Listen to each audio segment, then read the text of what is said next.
जीव हमारी जाति है, मानव धर्म हमारा। हिंदू मुस्लिम सिख ईसाई धर्म नहीं कोई न्यारा।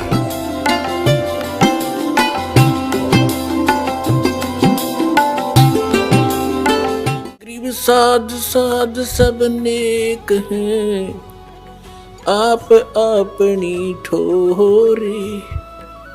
जो सतलोक ले जाएंगे वो साधु कोई और। सतगुरुदेव की जय। सर्वसंगत से प्रार्थना है, सत्संग प्रारंभ हो रहा है। कृपया सत्संग स्थल पर शांतिपूर्वक विराजमान होकर के श्रद्धा से सत्संग सुने। परमेश्वर की प्यारी आत्माओं से पुनर्निवेदन है, सत्संग प्रारंभ हो रहा है। कृपया सत्संग स्थल पर शांतिपूर्वक विराजमान होकर के श्रद्धा से सत्संग सुने। सत सही।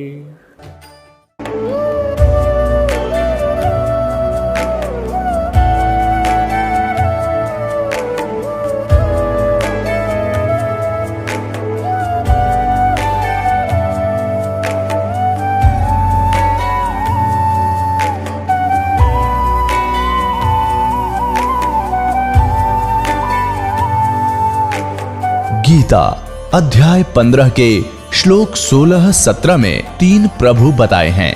ये 3 प्रभु कौन हैं? किस प्रभु की शरण में जाने के पश्चात जन्म और मरण समाप्त हो सकता है? 3 प्रभुओं में सबसे उत्तम परमात्मा कौन है? कैसा है? उसका क्या नाम है? इन सभी गूढ़ रहस्यों को जानने के लिए अवश्य सुनिए जगत गुरु तत्वदर्शी संत रामपाल जी महाराज के अमृत वचन। 5000 साल, हाँ 5000 साल बीत गए, लेकिन वह आवाज आज भी फिजाओं में गूंज रही है। इतिहास के पन्नों में एक दिन ऐसा आया जब समय थम गया था। आसमान में गिद्ध मंडरा रहे थे और धरती खून की प्यासी थी। कुरुक्षेत्र 18 अक्षौहिणी सेनाएं आमने सामने खड़ी थीं। लाखों तलवारों की चमक सूर्य को चुनौती दे रही थी। वातावरण में मृत्यु की गंध थी और रगों में बहते लहू में उबाल था। हर कोई बस एक ही इंतजार में था, उस एक शंखनाद का जो महाविनाश की शुरुआत करता। लेकिन ठीक उसी पर, उस कोलाहल के बीच एक रथ आकर 2 सेनाओं के मध्य खड़ा हो गया। उस रथ पर बैठे थे गांडीवधारी अर्जुन और तीनों लोकों के स्वामी श्री कृष्ण। यहीं इसी रणभूमि की धूल में एक ऐसे संवाद का जन्म होने वाला था जो आने वाले हजारों वर्षों तक मानवता का मार्गदर्शन करने वाला था। वो अर्जुन जिसने न जाने कितने असुरों का संहार किया, आज कांप रहा था। उसके हाथ से गांडीव छूट रहा था। आंखों के सामने शत्रु नहीं अपने थे। पितामह भीष्म, गुरु द्रोण, भाई मित्र। विजय किसको चाहिए थी? अपनों की लाशों पर बनाया गया महल किसे सुख देता? अर्जुन टूट गए, घुटनों पर बैठ गए और उन्होंने वो प्रश्न पूछा जो आज हर मनुष्य अपने जीवन में कभी न कभी पूछता है। केशव, मैं यह पाप क्यों करूं? मुझे विजय नहीं चाहिए, मुझे राज्य नहीं चाहिए, मुझे शांति चाहिए। वो विषाद सिर्फ अर्जुन का नहीं था, वो आज के हर उस इंसान का था जो कर्तव्य और मोह के बीच फंसा है। अर्जुन कर्म से भागना चाहते थे, संन्यास लेना चाहते थे, लेकिन तभी उस सन्नाटे को चीरते हुए एक दिव्य मुस्कान के साथ भगवान बोले, क्लैबियम मास्म गमः पार्थ, नपुंसकता को मत प्राप्त हो अर्जुन, यह तुम्हें शोभा नहीं देता। हृदय की इस तुच्छ दुर्बलता को त्याग कर युद्ध के लिए खड़े हो जाओ। यहाँ से शुरू हुआ श्रीमद् भगवद गीता का वो ज्ञान जिसने जीवन और मृत्यु की परिभाषा बदल दी। उन्होंने समझाया, अर्जुन तुम जिसके लिए रो रहे हो वो तो नश्वर शरीर है, मगर तुम शरीर नहीं, तुम आत्मा हो। आत्मा जिसे शस्त्र काट नहीं सकते, जिसे आग जला नहीं सकती, जिसे पानी भिगो नहीं सकता और वायु सुखा नहीं सकती, तो शोक किस बात का?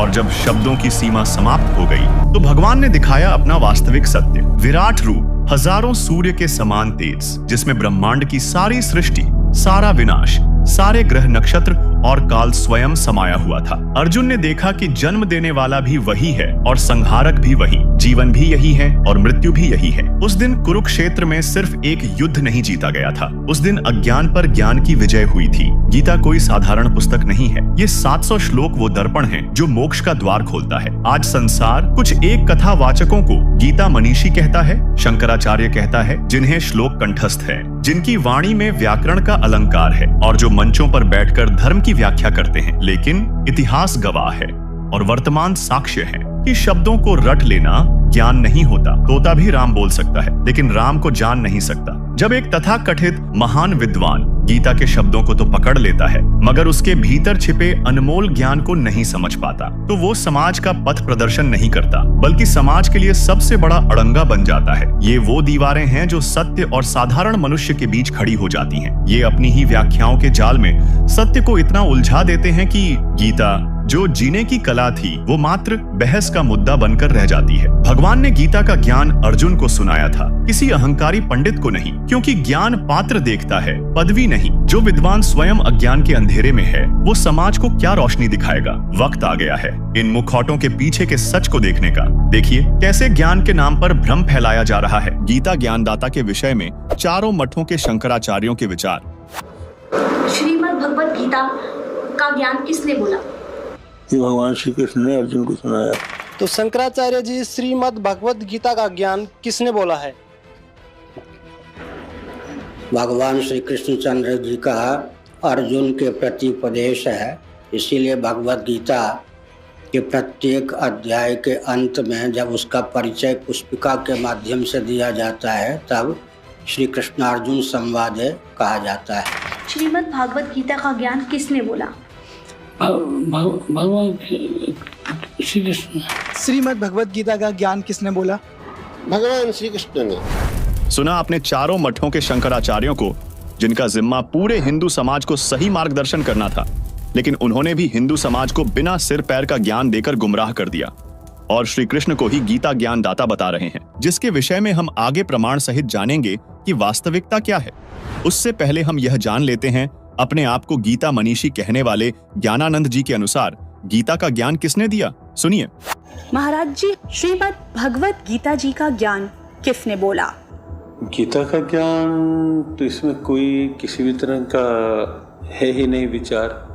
केवल भगवान श्री कृष्ण गीता के उपदेष्टा हैं, गीता के वक्ता हैं। दर्शकों, इतना ही नहीं, अंतरराष्ट्रीय कृष्ण भावनामृत संघ यानी इस्कॉन को आज कौन नहीं जानता, जिनके द्वारा आज पूरी दुनिया में सैकड़ों कृष्ण मंदिर स्थापित किए जा चुके हैं। उनका मानना भी यही है कि श्री कृष्ण ने ही गीता का ज्ञान अर्जुन को दिया। सुनिए इस्कॉन प्रमुख महामंत दास जी के विचार। प्रभु जी, यहाँ एक चीज और जानना चाहेंगे कि श्रीमद् भगवत गीता जी का क्या जो ज्ञान है वो किसने बोला है? गीता से गीता कर्तव्या के मन शास्त्र विस्तर। गीता तो सुंदर गीता भगवान श्री कृष्ण पद्मनाभ के मुंह से निकली हुई वाणी। धर्म क्षेत्र कुरुक्षेत्र में जब ये महाभारत का युद्ध हो रहा था, तो भगवान चाहते थे कि ये युद्ध न हो, उसके लिए उन्होंने बहुत मंत्रणा की। लेकिन जब युद्ध असंभावी हो गया, तो अर्जुन ने कहा, सेनयोर मध्य रथम स्थापितम्। हे अच्युत, दोनों सेनाओं के मध्य में इस रथ को ले चलो। जब उन्होंने देखा कि हमारे इष्ट मित्र, हमारे जो पूज्य हैं, द्रोणाचार्य, कृपाचार्य और भीष्म पितामह इत्यादि रणांगण में खड़े हुए हैं, तो उन्होंने कहा कि नहीं नहीं, मैं युद्ध नहीं कर सकता। भिक्षार्चन करके मैं अपने जीवन का निर्वहन कर लूंगा, लेकिन मैं इन जो पूज्य व्यक्ति हैं उनका इस रणांगण में, इस रण के मैदान में मैं उनके ऊपर अस्त्र नहीं चला सकता। तब भगवान ने भगवत गीता का प्रवचन किया। दर्शकों, जब शंकराचार्य गीता मनीषी ही श्री कृष्ण को गीता ज्ञानदाता बता रहे हैं, तो इसमें प्रसिद्ध कथावाचक अनिरुद्धाचार्य जी कैसे पीछे रह सकते हैं।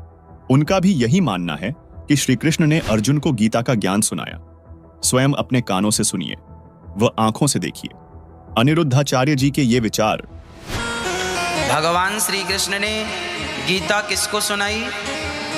अर्जुन को। दर्शकों, शंकराचार्यों, गीता मनीषी, कथावाचक आदि को सुनकर तो आप यही कहेंगे कि इसमें गलत क्या है। हम तो शुरू से यही सुनते आ रहे हैं कि गीता का ज्ञान श्री कृष्ण ने दिया। दर्शकों रुकिए, इसमें आपका कोई दोष नहीं है। आप तो वो भोले श्रद्धालु हैं जिन्होंने जो सुना उसे सच मान लिया। आपका भाव सच्चा है, आपकी श्रद्धा पवित्र है, लेकिन अफसोस आपके विश्वास का फायदा उठाया इन धर्म के ठेकेदारों ने। वो चले थे गीता का ज्ञान देने, मगर सच तो ये है कि उन्होंने गीता को कभी समझा ही नहीं। सदियों से आपकी आंखों पर पट्टी बांधकर एक झूठ प्रचारित किया गया कि गीता का ज्ञान श्री कृष्ण ने दिया था, परंतु सत्य इससे कहीं ज्यादा भयानक है। गीता का वो अनमोल शास्त्र जिसे आप पूजते हैं वो स्वयं चीख चीख कर गवाही दे रहा है कि बोलने वाले श्री कृष्ण नहीं थे। उस समय श्री कृष्ण के शरीर में प्रेतवत प्रवेश करके यह ज्ञान काल ब्रह्म ने दिया था, वही काल जो सब कुछ नष्ट कर देता है। क्या यह सुनकर पैरों तले जमीन खिसक गई? क्या यकीन करना मुश्किल हो रहा है? तो आज तैयार हो जाइए, दूध का दूध और पानी का पानी होने वाला है। आंखों देखी और कानों सुनी बातों पर नहीं, शास्त्रों के पन्नों पर लिखे सबूतों पर बात होगी। देखिए, संत रामपाल जी महाराज द्वारा दिए गए ये ढेरों अकाट्य प्रमाण, ये रहा सबूत। पुण्यात्माओं, अभी तक आप जिससे भी बात करते हो कि श्री गीता जी का ज्ञान किसने बोला, तुरंत कह देते हैं, तपाक से कह देते हैं श्री कृष्ण जी ने बोला। इसमें कोई दो राय नहीं है। ये बिल्कुल अज्ञानी है, इनको क्या इनका पता नहीं किसी चीज का। अब देखिए, श्री कृष्ण जी ने कहा कि मैं तो गीता के बारे में जानता नहीं, मैंने क्या बोला था। क्योंकि जैसे कोई प्रेत किसी में प्रवेश कर जाता है, वो प्रेत बोलता है, उसके निकलने के बाद फिर वो आत्मा को पता नहीं होता कि मैंने क्या बोला था, और ही बताया करते हैं आपने ऐसा बोला था, तो तू ऐसे बोल रहा था, तू ऐसे कह रहा था, और वो बोल रहा था भूत। तो ऐसे ये प्रेतवत प्रवेश करके श्री कृष्ण जी में यो काल गीता का ज्ञान बोल गया। ये देखिएगा, संक्षिप्त महाभारत द्वितीय खंड गीता प्रेस गोरखपुर से प्रकाशित है। व्यास जी, वेद व्यास जी इसके राइटर हैं। इसके 667 पृष्ठ पे इसके संपादक हैं जयदयाल गोविंदका, जो गीता जी के अनुवादक भी हैं, संपादक तथा संशोधक गीता प्रेस गोरखपुर, गीता प्रेस गोरखपुर से प्रकाशित और मुद्रित है। इसके 667 पृष्ठ पर हम चलते हैं। ये देखिएगा, ये है 667 पृष्ठ। श्री कृष्ण का अर्जुन से सिद्ध महर्षि और कश्यप का संवाद। जन्मेजय ने पूछा, ब्रह्मन शत्रुओं का नाश होने के बाद जब महात्मा श्री कृष्ण और अर्जुन सभा में बैठकर वार्तालाप कर रहे थे, उस समय उनमें क्या क्या बातचीत हुई। वैशंपायन जी कहते हैं, राजन, श्री कृष्ण के सहित अर्जुन ने जब अपने राज्य का पूरा अधिकार प्राप्त कर लिया तो वे दिव्य सभा भवन में आनंद के साथ रहने लगे। एक दिन सज्जनों से घिरे हुए वे दोनों मित्र स्वेच्छा से घूमते घूमते सभा मंडप के ऐसे भाग में पहुँचे जो स्वर्ग के समान सुंदर था। पांडव नंदन अर्जुन श्री कृष्ण के साथ रहकर बहुत प्रसन्न थे। उन्होंने एक बार उस रमणीय सभा की ओर दृष्टि डालकर भगवान से ये वचन कहा, देवकी नंदन, जब युद्ध का अवसर उपस्थित था उसमें मुझे आपके माध्यम का ज्ञान और ईश्वरीय स्वरूप का दर्शन हुआ था, किंतु केशव, आपने स्नेहवश पहले मुझे जो ज्ञान का उपदेश किया था वह सब इसमें बुद्धि के दोष से भूल गया है। यानी जो गीता ज्ञान सुनाया था युद्ध के दौरान, अब मैं भूल गया। अर्जुन बोल रहा है, उन विषयों को सुनने के लिए बारंबार मेरे मन में उत्कंठा होती है कि वो ज्ञान गीता वाला मुझे फिर सुना दे, मैं सुनना चाहता हूँ। इधर आप जल्दी ही द्वारका जाने वाले हैं, अतः पुनः वह सब विषय मुझे सुना दीजिए। पुण्यात्माओं, अर्जुन भगवान श्री कृष्ण जी से कह रहे हैं कि भगवान, जो गीता जी का ज्ञान आपने युद्ध के दौरान सुनाया था उसको मैं भूल चुका हूँ और वही ज्ञान मुझे फिर सुनाइए, मेरी बहुत प्रबल इच्छा है सुनने की। अब श्री कृष्ण जी क्या कहते हैं देखना, इधर आप जल्दी ही द्वारका जाने वाले हैं, अतः पुनः वह सब विषय मुझे सुना दीजिए, अर्जुन ने कहा। अब वैशंपायन जी कह रहे हैं कि अर्जुन के ऐसे कहने पर वक्ताओं में श्रेष्ठ वक्ताओं में श्रेष्ठ महातेजस्वी भगवान श्री कृष्ण ने उन्हें गले से लगाकर इस प्रकार उत्तर दिया।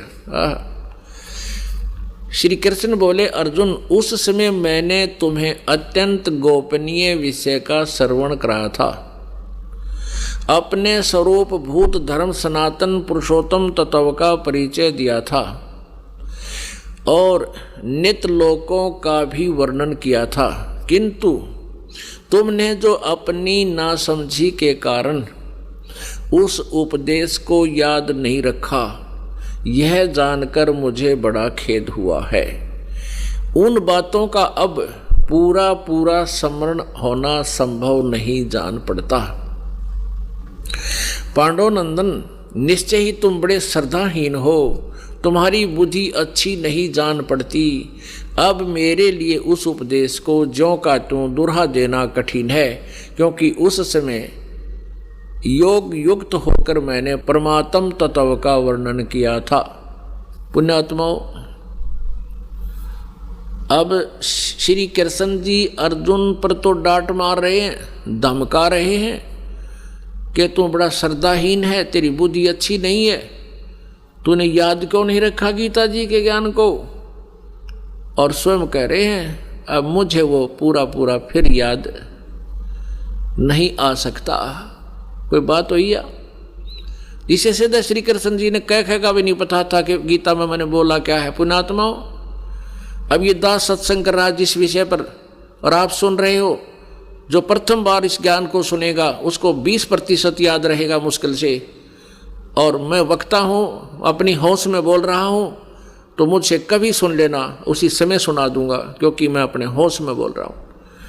और आप मुझसे पूछो कि वो सुनाना वो विषय जो उस दिन सुनाया था, और मैं कहूँ तुमने याद क्यों नहीं रखा, मुझे याद नहीं, इससे सिद्ध है कि मैंने बोला ही नहीं, यानी किसी और कोई भूत बोल गया मेरे अंदर आकर के, तब मैं ऐसी बातें कह सकता हूँ।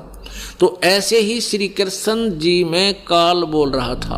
दर्शकों, यदि धर्म गुरुओं की यह बात मान भी ली जाए कि गीता का ज्ञान श्री कृष्ण ने दिया है, तो महाभारत के इसी लेख में आगे श्री कृष्ण जी ने जो ज्ञान अर्जुन को अपने होश हवाश में बताया है, वह तो गीता के ज्ञान से मेल ही नहीं खाता। पढ़िए महाभारत का यह लेख, जिसमें श्री कृष्ण ने अर्जुन को बताया कि एक दिन की बात है, एक दुर्धर्ष ब्राह्मण ब्रह्मलोक से उतरकर मेरे यहाँ आए।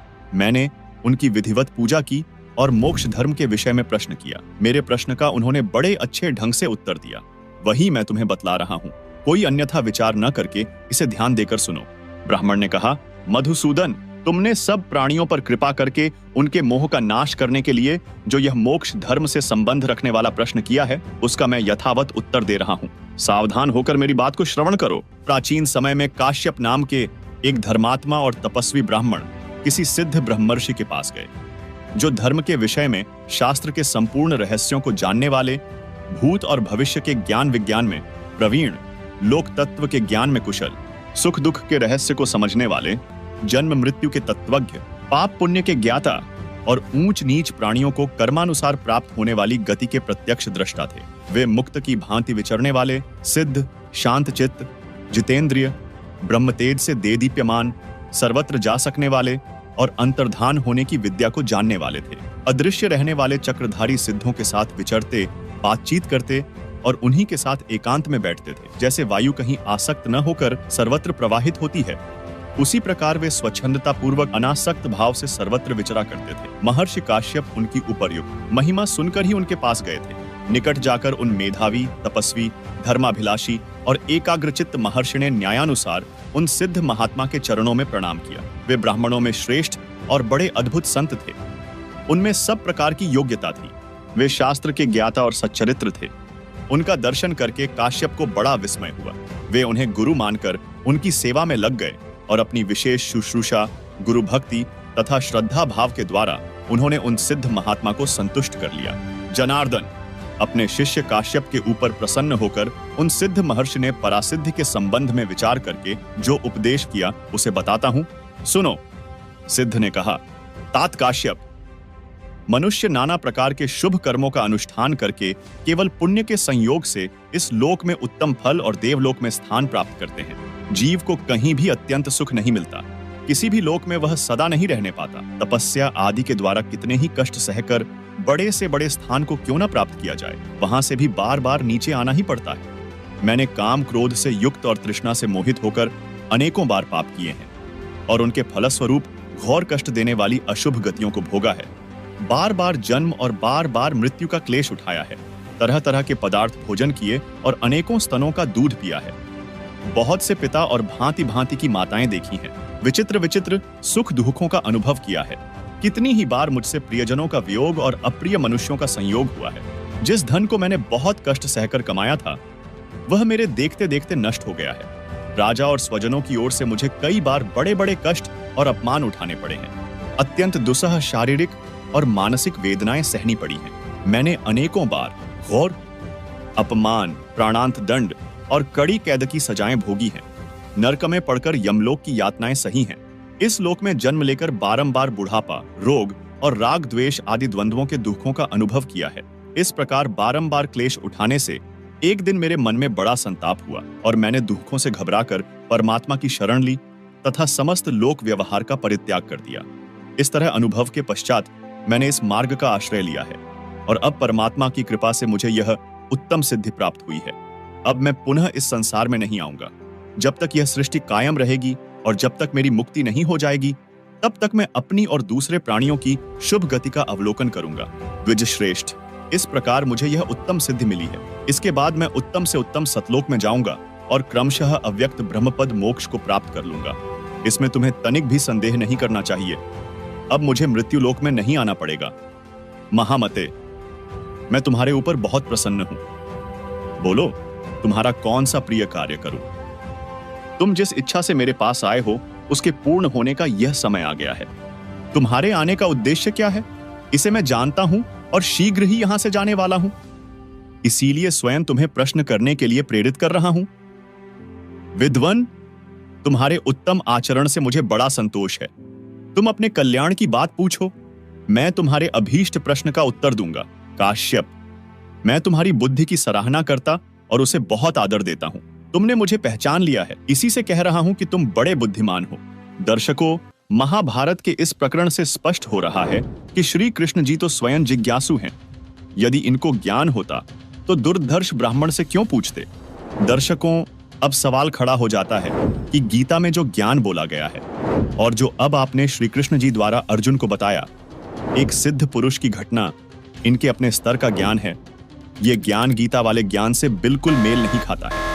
दर्शकों, श्री कृष्ण को तो पता ही नहीं था कि मैंने गीता के ज्ञान में क्या बोला था, जबकि कुछ वर्षों के बाद महर्षि वेदव्यास ने इस अमृत ज्ञान को ज्यों का त्यों लिपिबद्ध कर दिया। अब जरा विचार करें, गीता के वक्ता श्री कृष्ण थे जिन्हें गीता का ज्ञान तो है नहीं, और एक ऋषि बाद में वही गीता का ज्ञान ज्यों का त्यों लिख देता है। इसका मतलब तो यह हुआ कि वह शक्ति तो कोई और है जिसने युद्ध के मैदान में श्री कृष्ण के अंदर प्रवेश करके गीता का ज्ञान बोल गया और बाद में वेदव्यास ऋषि के भीतर प्रवेश करके वही गीता का ज्ञान लिखवा गया। यानी श्री कृष्ण ने गीता का ज्ञान दिया ही नहीं। साथ ही संत रामपाल जी महाराज बताते हैं कि यदि गीता अध्याय 11 श्लोक 21, 31 और 32 को पढ़ते हैं तो बात कुछ और निकलकर सामने आती है। गीता अध्याय 11 श्लोक 21 में अर्जुन ने कहा कि आप तो देवताओं के समूह को खा रहे हैं, जो आपकी स्तुति हाथ जोड़कर भयभीत होकर कर रहे हैं। महर्षियों तथा सिद्धों के समुदाय आपसे अपने जीवन की रक्षार्थ मंगल कामना कर रहे हैं। दर्शकों, हम अपने धर्म गुरुओं से सुना करते थे कि श्री विष्णु जी का श्री कृष्ण रूप में अवतरण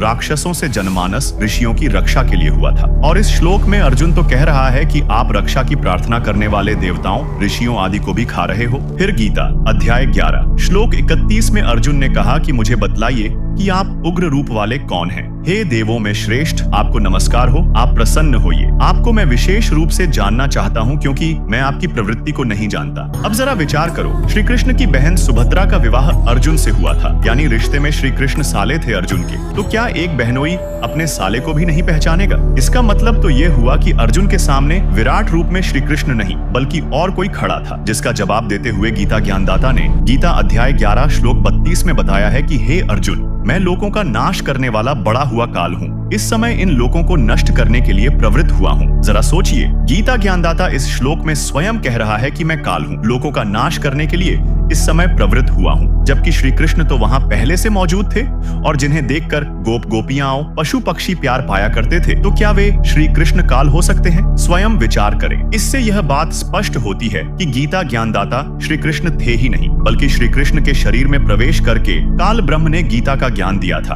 और जब श्री कृष्ण के शरीर से बाहर निकलकर उसने अपना तेजोमय विराट रूप दिखाया, तो उस प्रकाश के सामने अर्जुन को श्री कृष्ण का शरीर दिखा ही नहीं। जैसे 1000 वॉट के बल्ब के प्रकाश के सामने 10 वॉट के बल्ब के प्रकाश का कोई अस्तित्व हमें दिखाई नहीं देता, ठीक इसी तरह श्री विष्णु उर्फ श्री कृष्ण तो 16 कला और 4 भुजा के भगवान हैं, जबकि काल ब्रह्म 1000 कला 1000 भुजा का भगवान है, जिसके कारण काल ब्रह्म के तेज के सामने अर्जुन श्री कृष्ण को देख ही नहीं सका। इसका प्रमाण भी गीता जी में ही मिलता है। देखिए गीता अध्याय नंबर 11 के श्लोक नंबर 46 में अर्जुन कहता है, ये देखिए अर्जुन वाच, ये अर्जुन बोल रहा है, हे विष्णु, क्योंकि ये कृष्ण जी को विष्णु मान रहा है, कृष्ण कहते विष्णु को, मैं वैसे ही आपको मुकुट धारण किए हुए तथा गदा और चक्र हाथ में लिए हुए देखना चाहता हूं। इसलिए हे विश्वरूप सहस्रा बाहो, हे सहस्र बाहो 1000 भुजा वाले, आप उसी चतुर्भुज रूप से, चतुर्भुजेन रूपेण, चतुर्भुज रूप से प्रकट होइए। अब देखिए यहाँ कमाल कर 47 में ये काल बोलता है, श्री भगवान उवाच, हे अर्जुन, अनुग्रह पूर्वक मैंने अपनी योग शक्ति के प्रभाव से यह मेरा परम तेजो में यानी विराट रूप, सबका आदि सीमा रहित विराट रूप तुझको दिखलाया है, जिसे तेरे अतिरिक्त दूसरे किसी ने पहले नहीं देखा था। इससे सिद्ध हो गया कि गीता ज्ञानदाता श्री कृष्ण नहीं है। दर्शकों, विचारणीय विषय है। यदि श्री कृष्ण गीता ज्ञान बोल रहे होते तो यह कभी नहीं कहते कि मेरा विराट रूप तेरे अतिरिक्त पहले किसी ने नहीं देखा था, क्योंकि श्री कृष्ण जी के विराट रूप को कौरव तथा अन्य सभासद पहले देख चुके थे। देखिए महाभारत में प्रमाण है कि श्री कृष्ण जी ने कौरवों की सभा में अपना विराट रूप दिखाया था, तो इससे भी आपको प्रमाणित हो जाएगा। ये देखिएगा संक्षिप्त महाभारत प्रथम खंड गीता प्रेस गोरखपुर से प्रकाशित है।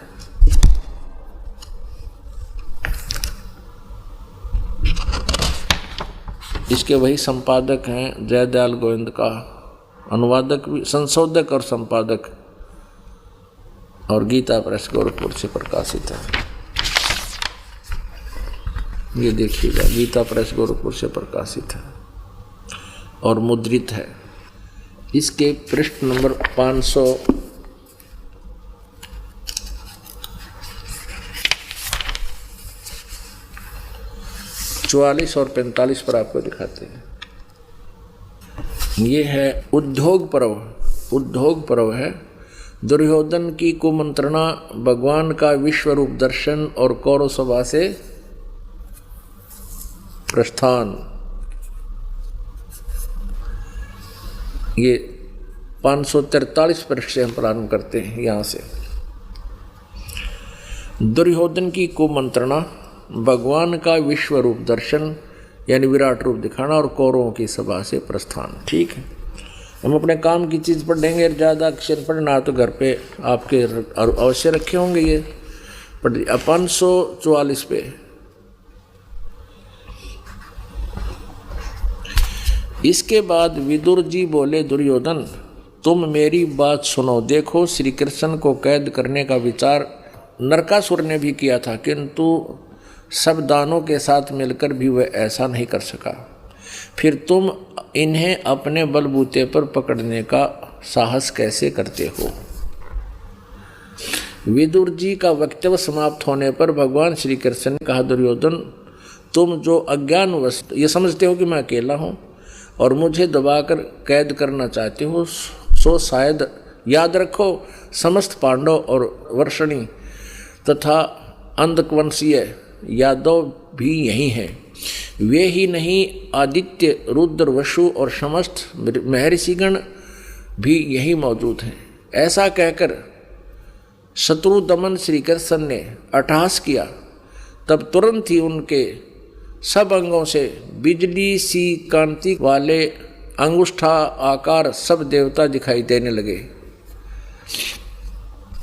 उनके ललाट देश में ब्रह्मा, वक्षस्थल में रुद्र, भुजाओं में लोकपाल और मुख में अग्निदेव थे। आदित्य, साध्य, वसु, अश्विनी कुमार आदि ये सब उनके शरीर से अभिन्न जान पड़ते थे। श्री कृष्ण के इस भयंकर रूप को देखकर सब राजाओं ने भयभीत होकर नेत्र मूंद लिए। केवल द्रोणाचार्य, भीष्म, विदुर, संजय और ऋषि लोग ही उसका दर्शन कर सके, क्योंकि भगवान ने उन्हें दिव्य दृष्टि दे दी थी। इससे भी सिद्ध हुआ कि श्रीमद् भगवत गीता का ज्ञान श्री कृष्ण ने नहीं कहा, उनके शरीर में प्रेतवत प्रवेश करके काल ब्रह्म ने कहा था। दर्शकों, अब आप गीता अध्याय 7 श्लोक 24 को भी पढ़ें, जिसमें गीता ज्ञानदाता ने कहा है कि ये बुद्धिहीन जन समुदाय मेरे अनुत्तम यानी घटिया अविनाशी यानी अटल नियम को नहीं जानते कि मैं अपने यथार्थ रूप में किसी के सामने प्रत्यक्ष नहीं होता। मुझे मनुष्य रूप में आया हुआ यानी कृष्ण मान रहे हैं, अर्थात मैं कृष्ण नहीं हूँ, कृष्ण। फिर गीता अध्याय 7 श्लोक 25 में कहा है कि मैं अपनी योग माया से छिपा रहता हूँ, किसी के सामने प्रत्यक्ष नहीं होता। यह अज्ञानी जन समुदाय मुझको इस प्रकार नहीं जानता कि मैं कृष्ण की तरह नहीं जन्मता। दर्शकों, श्री कृष्ण तो सभी के प्रत्यक्ष थे, तो फिर गीता ज्ञानदाता ने ऐसा क्यों कहा है कि मैं किसी के प्रत्यक्ष नहीं आता? ये अज्ञानी जन समुदाय मेरे घटिया नियम को नहीं जानता। तो इस बारे में संत रामपाल जी महाराज बताते हैं कि गीता ज्ञानदाता ने गीता अध्याय 4 श्लोक 9 में कहा है कि मेरे जन्म तथा कर्म अलौकिक हैं। तो इसके कर्म अलौकिक कैसे सुनिए? ये प्रवेश करके बोलता है काल, जैसे ये महाविष्णु, महाब्रह्मा, महाशिव रूप भी धारण कर लेता है, यानी विष्णु जैसा रूप कर लेता है। तो ब्रह्मा ने जब दूसरा ब्रह्मा दिखाई देता है तो ये कह देता है वो कोई महाब्रह्मा है। विष्णु ने कोई और भी, जैसे विष्णु भी देखा किसी संत ने, और वो एक विष्णु और भी देखा, तो वो विष्णु कह देता है वो महाविष्णु है। तो वो महाविष्णु, महाब्रह्मा, महाशिव का रूप धारण जो करता है वो कौन है? ये ब्रह्म है, ये क्षर पुरुष है, ये ज्योति निरंजन कहलाता, ये काल है। और यही सब छल छिद्र करता रहता है। तो ये काल उसमें प्रवेश करता है प्रत्येक व्यक्ति में और अपना काम कर देता है जो इसने करना और करवाना है। इसने युद्ध करवाना था, श्री कृष्ण नट है, अर्जुन मना करे, क्योंकि पहले श्री कृष्ण जी 3 बार गए थे शांति दूत बन के कि भाई युद्ध ना करो, और यहाँ तक कह दिया था कि मैं युद्ध नहीं करूँगा, मैं हथियार नहीं उठाऊंगा, एक तरफ मेरी सेना होगी, एक तरफ मैं होऊंगा, और मैं हथियार भी नहीं उठाऊंगा। तो इससे सिद्ध है कि भगवान ने आखिरी दाव लगा दिया था कि हो सकता है ये युद्ध टल जावे, लेकिन नहीं टला। फिर जब युद्ध का मैदान उपस्थित, युद्ध के आमने सामने सेना खड़ी थी, अर्जुन मना कर रहा कि मैं लड़ना नहीं चाहता, भीख मांग के भी खा लेंगे हम इस अनर्थ, इस ऐसे घोर पाप के राज्य को नहीं चाहता। मैं तो यहाँ तक चाहता हूँ कि मुझ नियथे को ये सामने वाले कौरव मार दें, मेरी मृत्यु हो जाए, युद्ध टल जावे। उस समय श्री कृष्ण, यदि श्री कृष्ण जी होता वो बोल रहे होते, अपने होश में होते, उसमें काल नहीं होता, तो श्री कृष्ण जी कह देता धन्य तेरे माता पिता ने, बहुत अच्छा सोचा अर्जुन, कुछ भी नहीं बिगड़ा अभी तक, चलो चलते हैं। लेकिन नहीं, उसमें वो काल प्रवेश कर गया। जब अर्जुन मना करे था तब काल प्रवेश कर गया श्री कृष्ण जी के शरीर में, और फिर उसने ये सारा ज्ञान जो दिया वेदों वाला भी दिया, अपनी अटकलबाजी भी उड़ा दी गीता जी के ज्ञान में।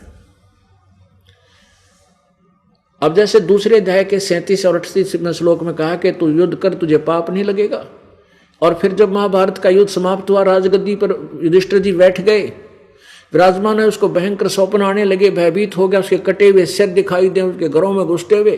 तब जब श्री कृष्ण जी से पूछा कि हमारे भैया को ये किस कारण से ऐसा हो रहा है, ये बड़े बेचैन रहते हैं, कुछ खाते नहीं, भयभीत रहते हैं, कांपते रहते हैं।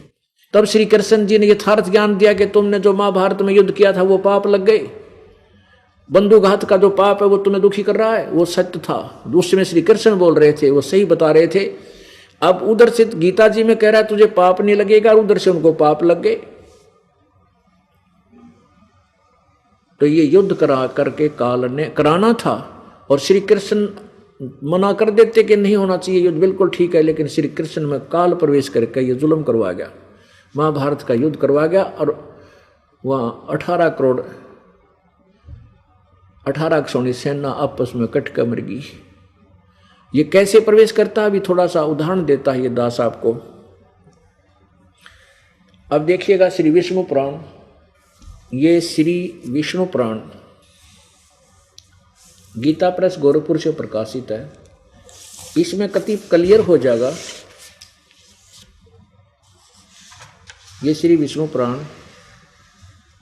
अनुवादक श्री मुनीलाल गुप्त, प्रकाशक व मुद्रक गीता प्रेस गोरखपुर, गोविंद भवन कार्यालय कोलकाता का संस्थान। इसके 233 और 242 पृष्ठ पे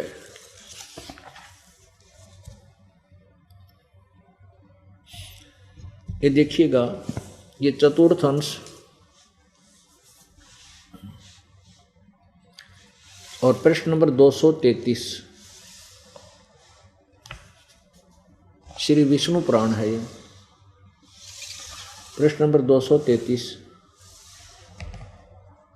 ये दूसरा अध्याय, और इसका मंत्र नंबर 21 यानी 23, 22, 23 यहां से दिखाते हैं आपको। पुरंजय का भी एक दूसरा नाम पड़ा यहां से। पूर्व काल में त्रेता युग में एक बार अति भीषण देव असुर संग्राम हुआ, उसमें महाबलवान दैत्यगण से पराजित हुए, देवताओं ने भगवान विष्णु की आराधना की।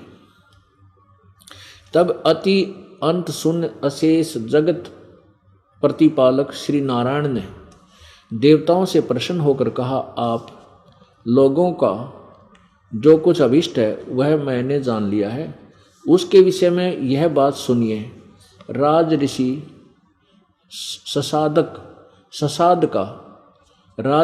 ससाद का जो पुरंजय नामक पुत्र है, उस अक्षत्रिय श्रेष्ठ के शरीर में मैं अंश मात्र से स्वयं अवतीर्ण होकर उन संपूर्ण दैत्यों का नाश करूंगा। अतः तुम लोग पुरंजय को दैत्यों के वध के लिए तैयार करो। अब ये जो यहाँ पर इन्होंने स्तुति जो किसकी की, ये काल की स्तुति करते हैं। तू अजन्मा है, सर्वश्रेष्ठ है, तू ज्योति स्वरूप है, तेरा ओम ओंकार नाम है, तू ऐसा है। तो ये स्तुति जब ऐसी करते हैं तो ये काल विष्णु रूप में सामने आ जाता है। तो ये ऋषि लोग और देवता लोग इन्हीं ब्रह्मा विष्णु को, जो एक के गुण युक्त रजगुण ब्रह्मा, सतगुण विष्णु, तमगुण शिव जी, जो इस काल के पुत्र हैं, ये यही मान लेते हैं कि यही शायद यही विष्णु है जो यही हमारे सामने आया। लेकिन ये होता है काल, ये अपने वास्तविक रूप में कभी प्रकट नहीं होता। इसने दृढ़ प्रतिज्ञा की हुई है, कसम खाई है। जैसे गीता जी अध्याय नंबर 11 के श्लोक 47-48 में ये काल कह रहा है, अर्जुन ये मेरा विराट रूप तूने देखा, मेरा ये वास्तविक रूप है, भयंकर रूप। ये मेरा रूप तूने न तो पहले देखा, किसी ने नहीं देखा, और न आगे देख सकता, ना वेदों वर्णित विधि से, ना किसी जप से, ना तप से, ना किसी क्रिया से, कोई नहीं देख सकता। ये तो मैंने तेरे ऊपर कृपा करके मेरा यथार्थ रूप बनाया है। 7वें अध्याय के 24-25 श्लोक में कहा है कि अर्जुन ये मूढ़ जन समुदाय, ये मूर्ख सैनिक मुझे श्री कृष्ण मान रहे, मैं व्यक्ति रूप में उत्पन्न हुआ मानते हैं। मैं अर्थात मुझे श्री कृष्ण मान रहे हो कि जो मैं बोल रहा हूँ मैं श्री कृष्ण नहीं हूँ, मैं मनुष्य रूप में प्रकट नहीं होता, अपनी योग माया से छुपा रहता हूँ। ये मेरा अटल अनुतम सिद्धांत है। अटल अविनाशी अवय यानी अविनाशी अनुत्तम माने घटिया सिद्धांत है कि मैं अपने यथार्थ काल रूप में किसी के सामने नहीं आता, मैं अपनी योग माया से छुपा रहता हूँ। अब ये क्या करता है कि अपने वास्तविक रूप से नहीं आता, ऐसे ब्रह्मा विष्णु महेश शिवादि के रूप, महेश जी की रूप धारण करके प्रकट हो जाता है। तो ये समझ नहीं पाते ये विष्णु कौन है। तो यहाँ विष्णु जो है ये काल है, वो बोल रहा है, वो कहता है कि मैं ससाद राज ऋषि राजा के पुत्र पुरंजय के शरीर में प्रवेश होऊंगा भूत की तरह, और राक्षसों को मार दूंगा। तुम उस पुरंजय को तैयार करो युद्ध में, वहां खड़ा कर ले उनके सामने, फिर मैं प्रवेश करके उनमें थोड़ी सी देर के लिए अंश मात्र से उनको मार डालूंगा। ऐसा ही हुआ। अब 242 पे कति क्लियर हो जाता है। ये देखिए, ये है चतुर्थ अंश, और इसका 242 पृष्ठ पे श्री विष्णु पुराण तीसरा अध्याय, चतुर्थ अंश का तीसरा अध्याय, और इसका मंत्र नंबर 5 से 6। ये देखो, गंधर्वों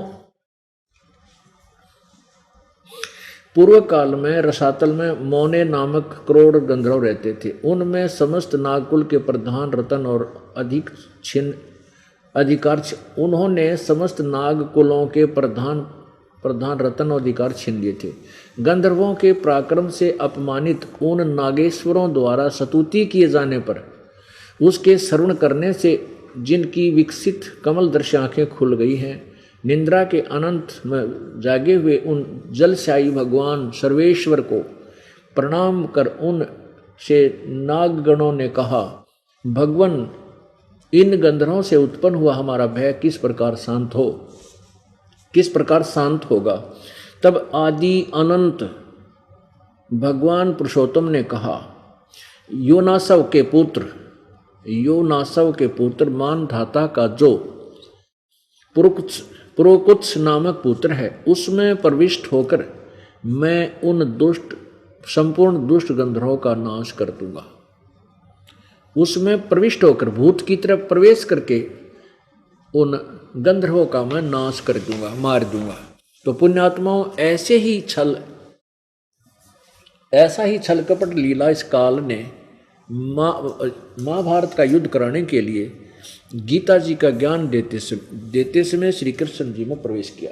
दर्शकों, इन सभी प्रमाणों से यह सिद्ध होता है कि गीता का ज्ञान श्री कृष्ण ने तो नहीं दिया, बल्कि श्री कृष्ण के शरीर में प्रवेश करके काल ने दिया है, जो किसी को अपने वास्तविक रूप के दर्शन नहीं देता। इसे ही ब्रह्म भी कहा जाता है। दर्शकों, यह ब्रह्म जाल केवल गीता के ज्ञानदाता तक ही सीमित नहीं है, बात इससे कहीं आगे की है। इन धर्म गुरुओं और कथावाचकों की नासमझी तो देखिए। इन्होंने अपनी अज्ञानता में शास्त्रों के अर्थों का ही अनर्थ कर डाला है। कैसे? तो नजरें जमाए रखिए। जैसे गीता अध्याय 18 श्लोक 66 में व्रज शब्द है, इसका अर्थ शंकराचार्य आना करते हैं, जबकि इसका वास्तविक अर्थ जाना होता है। देखिए, सर्व अनुवाद कर्ताओं ने व्रज का अर्थ आना किया है, कृपया इसे स्पष्ट करें।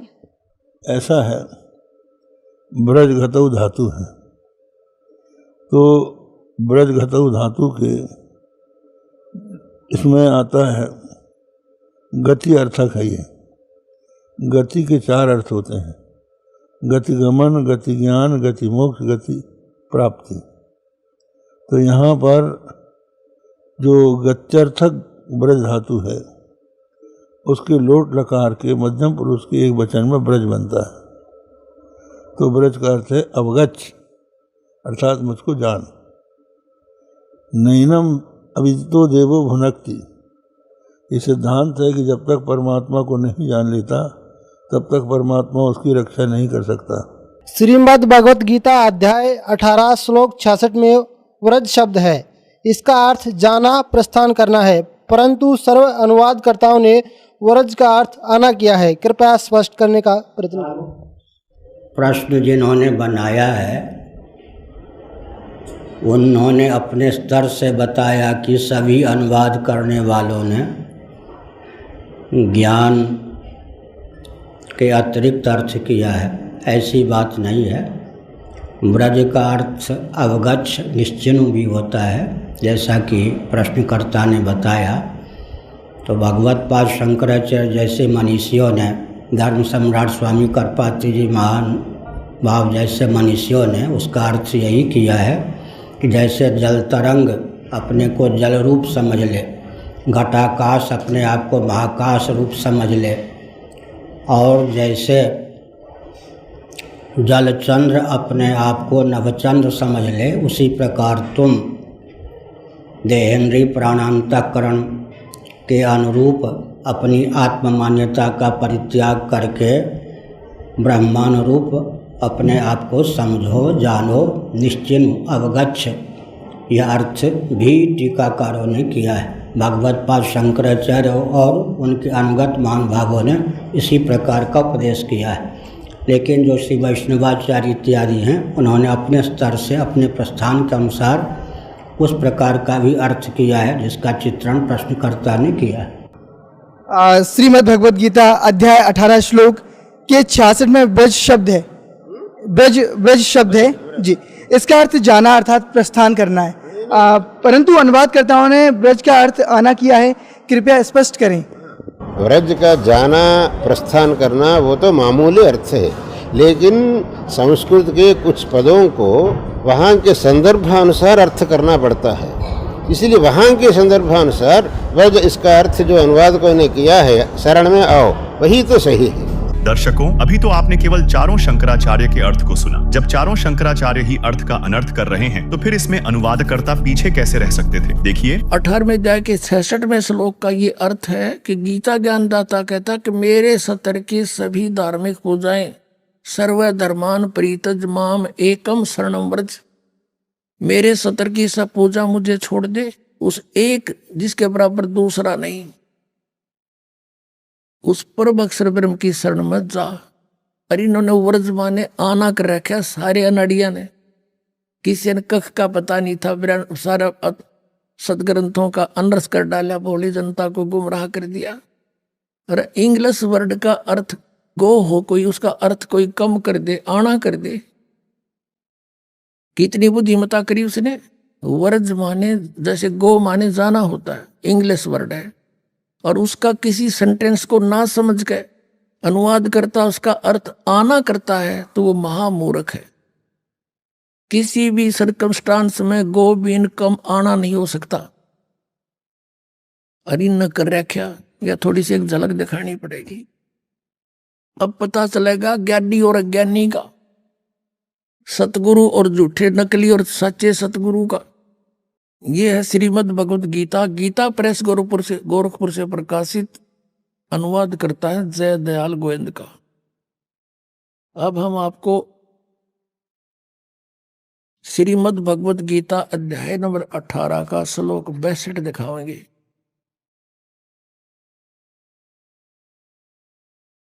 अठारह का गीता अध्याय नंबर 18 श्लोक नंबर 62 में क्या कहा है कि हे भारत, सब प्रकार से उस परमेश्वर की शरण में जा, उस परमात्मा की कृपा से ही तू परम शांति को और सनातन परम धाम को प्राप्त होगा।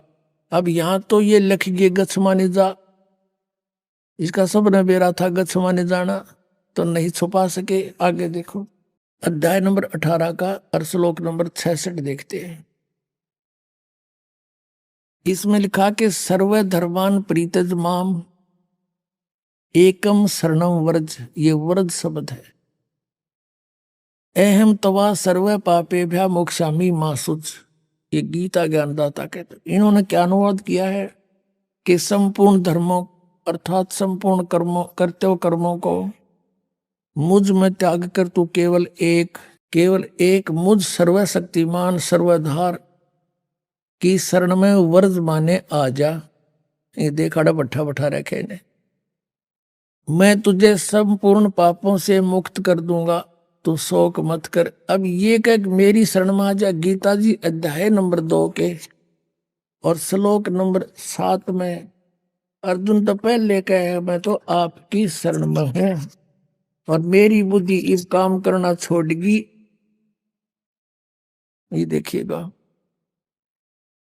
अध्याय नंबर 2 का और श्लोक नंबर ये 7 है, ये 7 नंबर श्लोक है। इसमें कहा है कि कायरता रूप दोष से अपहत हुआ स्वभाव वाला धर्म के विषय में मोहित चित हुआ मैं आपसे पूछता हूं, जो साधन निश्चित कल्याणकारक हो वह मेरे लिए कहिए, क्योंकि मैं आपका शिष्य हूं। इसलिए आपके शरण हो, मुझको शिक्षा दीजिए। अब ये कहे कि तू मेरी शरण में आ जा तो नहीं जची बात। अर्जुन तो पहले कहे मैं तो आपकी शरण हूं, आपका शिष्य हूं, मेरी बुद्धि काम नहीं करती, मेरे कल्याण में जो उचित हो वो बता दे। अब यहाँ फिर नो कहे कि मेरी शरण में आ जा, यानी जची। और 18वें अध्याय के 62वें श्लोक में स्पष्ट कहा है कि उसकी शरण में जा। अब कोई ये कहता है इनसे कि वो भगवान श्री कृष्ण किसकी शरण में जाने को कहता है? कहता अपनी शरण में कह रहा है। इन नोटकलबाजी मार रखी थी। अब ये आपने देखा गीता प्रेस गोरखपुर से प्रकाशित पुस्तक, जिसमें वर्ज माने आना लिख रखा है, जबकि वर्ज माने जाना होता। आपको शब्द कोश दिखाता हूं, ये देखिएगा शब्द कोश, संस्कृत हिंदी कोश। ये कौन है? इसका संग्रहकर्ता वामन शिवराम आपटे, और ये यहां से छपा है मोतीलाल बनारसी दास पब्लिशर्स प्राइवेट लिमिटेड, दिल्ली से। इसमें दिखाते हैं आपको, ये देखिएगा वर्ज, यहां पर है वर्ज। वर्ज माने जाना, चलना, प्रगति करना, विदा होना।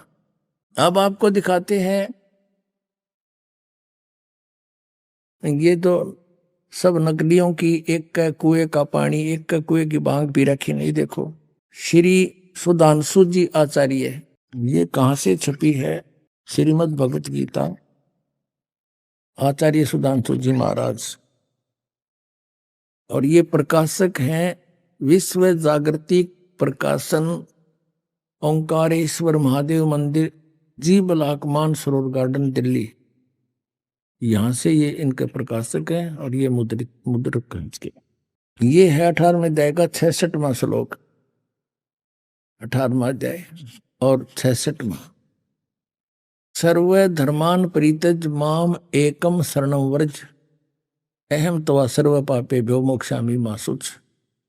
संपूर्ण धर्मों का आश्रय छोड़कर तू केवल मेरी शरण में आ जा।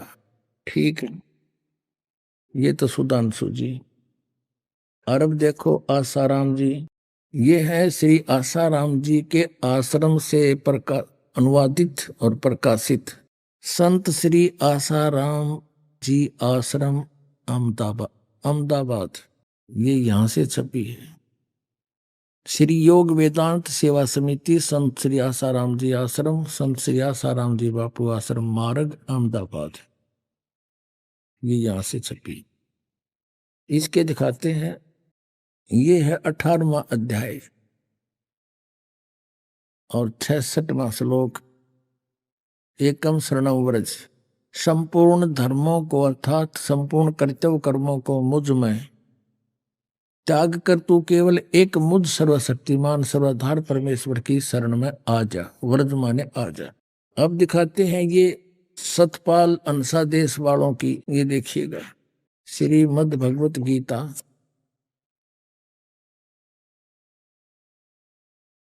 अनुवादक हैं ब्रह्मलीन महात्मा सत्यानंद, महात्मा सर्वज्ञानंद आदि, संपादक अंसादेश, प्रकाशक मानव उत्थान सेवा समिति 2/12 पंजाबी विभाग, नई दिल्ली से। ये इनके मुद्रक हैं Rajeshwari photo states private limited, Delhi.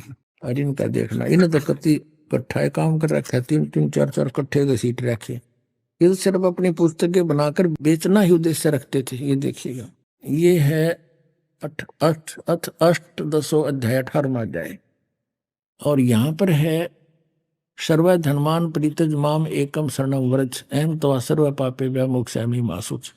ये 3-4 का इकट्ठा इन्होंने अनुवाद कर रखा है। ये देखना अगले पृष्ठ पे, इसमें लिखा है कि सर्व धर्मों के कर्मों को छोड़कर केवल मेरी शरण में आ जा। ठीक, अपने आत्माओं, एक और कमाल दिखाऊंगा आपने। इन शर्म भी ना आई, ऊपर तो लिख रहे हैं वर्ज माने जाना, मीनिंग मत सही लिख रहे हैं, और अनुवाद में फिर घुमाना। देखो देखो कमाल की बात, चौड़े में झूठ बोल रखी ने। ये है श्रीमद् भगवत गीता यथारूप, और कहां से छपी है? कृष्ण कृपा मूर्ति श्री श्रीमद एसी भक्ति वेदांत स्वामी प्रभुपाद संस्थापक आचार्य अंतर्राष्ट्रीय कृष्ण भगवान अमृत संघ, एस्कॉन वाले बोले हैं, एस्कॉन वाले। और इन्होंने लिखा है कि विश्व में सबसे अधिक इस मिशन की, इस संस्था की पुस्तक सबसे अधिक बिकती है। यह देखना, ये आपको सुना दिया।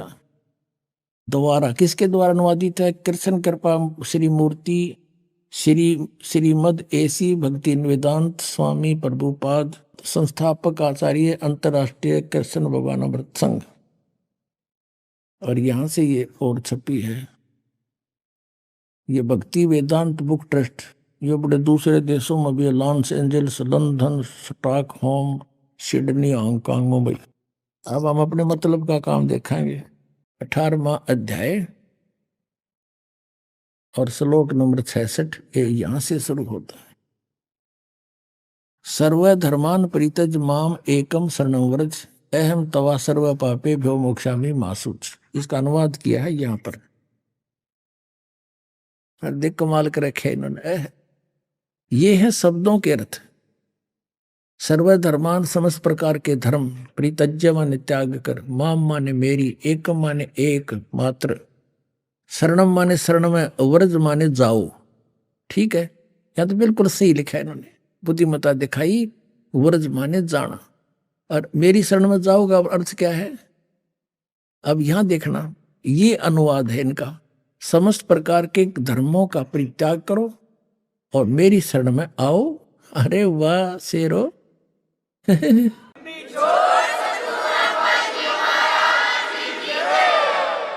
या तो जाना और यहां घुमाना। अरे वाह बुद्धिमानो, ताला पाड़ दिया। अब देखो नक्की से डले डवा रखे जनता पे भगवान, या ऐसी मोटी पुस्तक बना रखे गीता जी, एवढे गीता या। अरे 1 घंटे का प्रवचन, इसके सारा निर्णय हो जाता। दास आपके समक्ष करा रूबरू। इन अड़ंगे को छुपाने के लिए अपने ज्ञान को किसी मोटी पुस्तक की बना रखी, साधक संजीवनी। और इस 18वें जाए के 66वें श्लोक को एक सीधा अर्थ जाना, इसका ना समझ माने से इसको उल्ट सुल्ट अड़गम सड़गम कर इसके को 12 पृष्ठ पर रखे अपने अज्ञान को और ज्ञान बनाने के लिए। बता, गोबर का हलवा बन सके कभी? इन तो अड़ंगा कर दिया। ऐसे बढ़िया सदग्रंथ का इन्होंने अड़ंगा कर डाला, अनर्थ करके देखिएगा। ये है साधक संजीवनी। ये किसके द्वारा है? श्री राम सुखदास है इसके अनुवाद करता, तो बड़े महापुरुष माने जाते हैं। और देखना, स्वामी राम सुखदास से इसके अनुवादक हैं। और कहां से छपी है? गीता प्रेस गोरखपुर, ये यहां से छपी है। अब इसके आते हैं उसी स्थान पर, ये देखिएगा, ये भगवान है। कबीर ये माया अटपटी सब गट आनड़ी, किस किस न समझाऊं या कुआ भांग पड़ी। 18वें अध्याय का 66वां श्लोक यहां से है। क्या लिखा है? सर्वधर्मान परित्यज माम एकम शरणं व्रज अहम तवा सर्व पाप्यो भो मोक्षामि मा शुच। यहां देखिएगा, संपूर्ण धर्मों का आश्रय छोड़कर तू केवल मेरी शरण में व्रज माने आ जा। वाह जी वाह। अब देखो, ये है 1200 पृष्ठ से शुरू किया इन्होंने। इस व्रज माने जाने को आना, अड़ंगा करने के लिए यहां से शुरू करी थी बकवाद इसने। देखकर कितने छोटे छोटे अक्षर, अखबार के से, समाचार पत्र जैसे, और कितनी बढ़िया पुस्तक देखिए। मेरी एक गिट भी छोटी रह जाए, ये देखो। और फिर भी 2 इंच बच गई।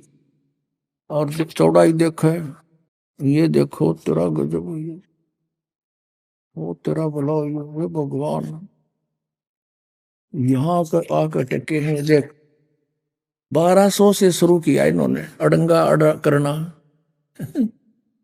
बता, और फिर यहाँ आके ये 1217 पर 17 पृष्ठ, 1217 पे यहां तक ये चल रहा है 18वें अध्याय का 66वां श्लोक। यशोदा मैया दाऊद जी कहते हैं, ये बता इसका क्या लिंक था आने और जाने में? यशोदा मैया कितना है गीत में? मूर्ख बना रहे।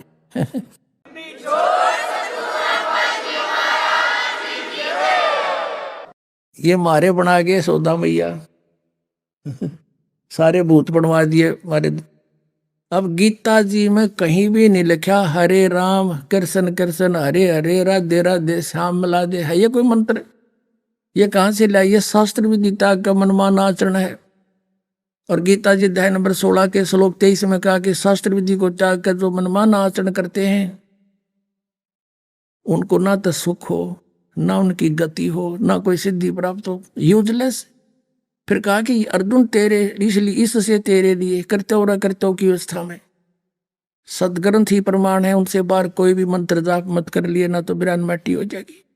और ये सारे इस्तेमाल करा आउट ऑफ सिलेबस पढ़ा रहे हमारे को। एक और दिखाते हैं, बहुत बड़े विद्वान माने जाते थे डॉक्टर सर्वपल्ली राधा कृष्णन, कहते इस जैसा विद्वान तो धरती पर नहीं हुआ। ये देखो, ये है इसके राइटर, अनुवाद करता। ये हिंदी पॉकेट्स बुक्स से छपी है। विश्व विख्यात दार्शनिक डॉक्टर सर्वपल्ली राधाकृष्णन के अंतरराष्ट्रीय ख्याति प्राप्त गौरव ग्रंथ। अब इस गौरव ग्रंथ में देखेंगे, ये देखो, ये 66वां श्लोक 18वें अध्याय का। सर्व धर्मान परित्यज माम एकम शरणं व्रज। सब कर्तव्यों को छोड़कर तू केवल मेरी शरण में आ जा। ये देख लो, विश्व विख्यात विद्वान। एक और दिखाता हूं आपको, नया इंजीनियर पाक क्या था इस गीता के अनुवाद में। ये आर्य समाज के धुरंधर विद्वान जो महर्षि दयानंद के विचारों से प्रभावित होकर और इन किसा नाश करा। देख, यह एक पुस्तक है, ये है वैदिक गीता भगवत गीता भाष्यम विवरणोपेतम। भाष्यकार हैं श्री स्वामी आत्मानंद जी सरस्वती, प्रकाशक हरियाणा साहित्य संस्थान, गुरुकुल झज्जर, जिला झज्जर।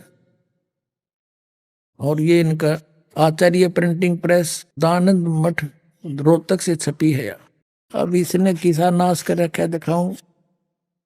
इसने क्या लिखा है प्राकथन में, एक गए पृष्ठ पे क्या लिखा है देखिएगा, ताड़ा पड़ा। कई चतुर शिल्पी ही इस तह को मूल रत्न में से एक अणु को नष्ट किए बिना दूर कर सकता है। अब तक जिस जिस शिल्पी ने इसका मार्जन करना चाहा, इसे शान पर चढ़ाना चाहा, वह प्राय इस रत्न के उद्गम स्थान अनेक हीरक रत्नों की महान खान महाभारत का अवलोकन किए बिना ही इसे शान पर चढ़ा देता था, जिससे इस रत्न में कुछ न कुछ खनिज मल भी रह जाता था। अब साहित्य समाज के सौभाग्य में से इस रत्न यानी को एक चतुर शिल्पी मिला है, जो इसकी मूल खान से केवल परिचित नहीं है, अपितु वह इसका भली भांति निरीक्षण भी कर चुका है। उस शिल्पी के पुरुषार्थ से गीता रत्न बहुत कुछ अपनी वास्तविक आभा को प्राप्त कर सकता है। और कहते हैं इस शिल्पी ने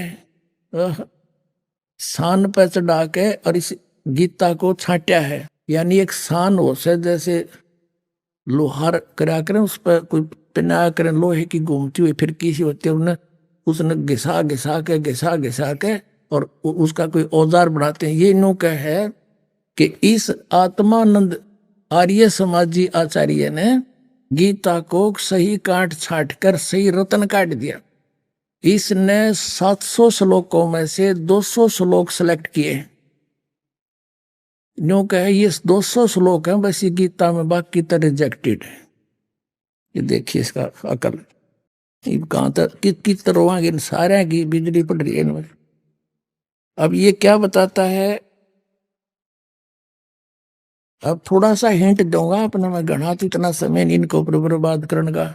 ये क्या बताता है, गीता में प्रक्षेप यानी मिलावट है गीता में, यूनो का है आत्मानंद। नवम, दसम, एकादश और द्वादश अध्याय ये सारे मिलावट हैं। 9वें अध्याय के प्रथम श्लोक को छोड़कर और 9वां, 10वां और 11वां और 12वां सभी अध्याय प्रक्षिप्त हैं, इनमें मिलावट से। अच्छा, ये देखिए 13वां अध्याय, इसमें 13वें अध्याय के प्रथम से लेकर 6 श्लोक प्रक्षिप्त हैं। ये तो मिलावट से, बाकी ठीक से। अब चतुर्दश अध्याय का 14वां अध्याय, 14वें अध्याय में दूसरा, तीसरा और चौथा श्लोक प्रक्षिप्त है, बाकी ठीक है। अच्छा, और देखिए इसमें पंचदश अध्याय, इसमें पंचदश अध्याय 15वां अध्याय सारा ही नकली है। वारे शेर, अब इसने काट कर या बना दी पहलवान ने, देख, या गीता बना दी। इसने तो इसी मोटी बनाई थी, या बालक पर भी ना उठे, यूं चला ठीक करने।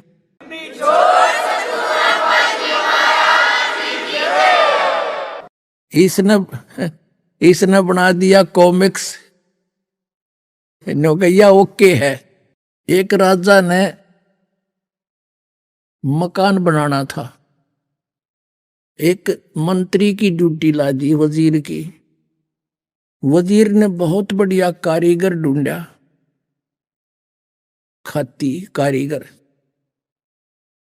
उससे कहा भाई तू बढ़िया मकान बना दे राजा का, और ओके सामान ला दिए, पैसे की चिंता मत करना, कहते मेरा बड़ा हट मरवा दे। ओ मिस्त्री बोला जी ठीक है। वो ला बढ़िया अपने लकड़ी सतीर बढ़िया बढ़िया छाट कर, क्या के चंदन के, एक बहुत बढ़िया सैतीर लाया था, वुडन बीम, और अच्छा 20 फुट लंबा, 17-18 फुट लंबा, और अच्छा ऐसा मोटा, और बहुत सुंदर। और कड़ी वड़ी ले आया, और राज तय लाग गया चढ़ाई करने। उस कड़ी और सैतीर को रखवा के एक और दूसरे मकान में राजा के में, मंत्री ने सोचा भाई राजा का काम है और कहीं कोई चीज त्रुटि युक्त ना हो, किसी और मिस्त्री ने, कारीगर ने और दिखा लूं। पता पूछा भाई कोई अच्छा सा कारीगर हो, जानकार हो लकड़ी के बारे में। पता चला जी ऐसे ऐसे है, तो उसको बुलाया और कारीगर को, उसको आके देखा भी देखना ये कड़ी लाए हैं, ये सतीर लाए हैं, ओके है कि नहीं। अब उसने सोची जैतने ओके कह दी तो उस कारीगर की महिमा बनी जाएगी। बोला जी इस सतीर में तो बहुत नुक्स है, ये तो देख गुणिये में कोनी, नो और नो है। अब वजीर ने सोची भाई बात बिगड़ गया तो फिर राजा डांट मारेगा। बोला जी इसने गुणिये में कर दे। वो रंदा ले रहा था साथ में, दे गदाए गद, दे गदाए गद, एक एक इंच तार दिया चारों तरफ से। बोला जी देख, वो चमक गया। और वजीर ने सोचा भाई जमात तो बहुत बढ़िया बन गया भी था। उसने सोची एक और ने दिखा लो, कहते फिर भी चूक रहेगी हो। एक और ढूंढ लिया बढ़िया सा। उसने पूछा भाई यो सतीर ठीक है? बोला ना जी तो कति खराब है, बांगा टेढ़ा है। बोला वह कर ठीक है। अब 2-2 इंच वो उतार गया, दे गदा गदा, दे गदा। उसने सोचा भाई एक और दिखा लो, तो लग गया था। वो तीसरा बुलाया, उसने पूछा, बोला जिसमें तो बहुत नुक्स है। बोला वह कर ठीक। वो भी फंड गया, 2-2 इंच वो उतार गया।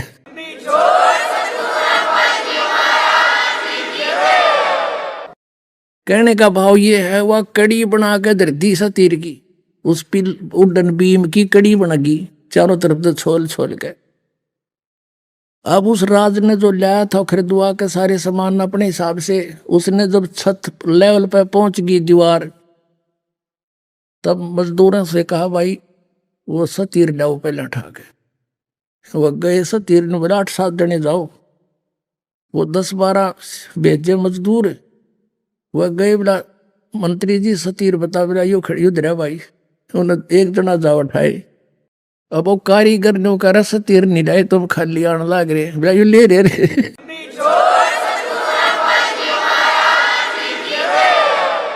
अब वो उसका जच्चा क्योंकि सतीर इतना होया करे, वो फिर वहां गया जहां पर रखा हुआ था, वहां देखा वो पड़ा बुरा दानेरा, वो छोड़ रहा क्या। फिर मंत्री जी से बात करी, कहने लगे जी उस सतीर का यू किसने क्या कर दिया। ने बोला वाह भाई वाह, तू अच्छा आदमी, मन मरवा हो क्या, ये सारा बिगाड़ रखा था, ओके ओके करवा दिया। तो इस वैदिक गीता ने तो सतीर की कड़ी बना दी, ओके कर दिया यो। निरंजन धन तेरा दरबार, निरंजन धन तेरा, जहाँ पर तनिक ना न्याय विचार, जहाँ पर तनिक, निरंजन धन तेरा दरबार, निरंजन जहाँ पर तनिक ना न्याय विचार, वैसा ओढ़े मुल मुल खासा, गल मोतियों के आर, वैसा ओढ़े मुल मुल खासा, गल मोतियों के आर, पतिव्रता को मिले न खादी, सूखा नरस आहार, निरंजन धन तेरा दरबार, निरंजन जहाँ पर तनिक न न्याय विचार, जहाँ पर भाई पाखंडी की पूजा जग में, संत को कहें लबाड़े, पाखंडी की पूजा जग में,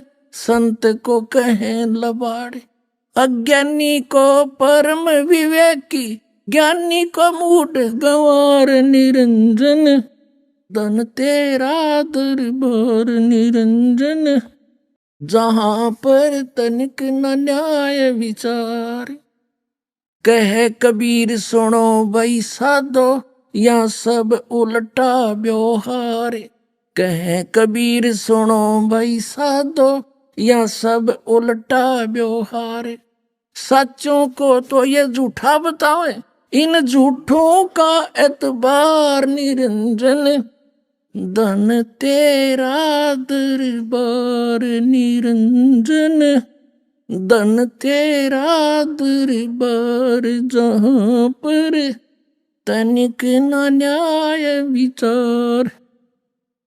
परमात्मा कहा करते, देखो रहे कबीर साहब कहा करते, मुझे तो ये अनपढ़ और अशिक्षित और मूर्ख बताते हैं, और इन अज्ञानियों को ये महर्षि कह जिन अनर्थ कर रखे, सदग्रंथों को ना समझ के इनका नाश कर दिया।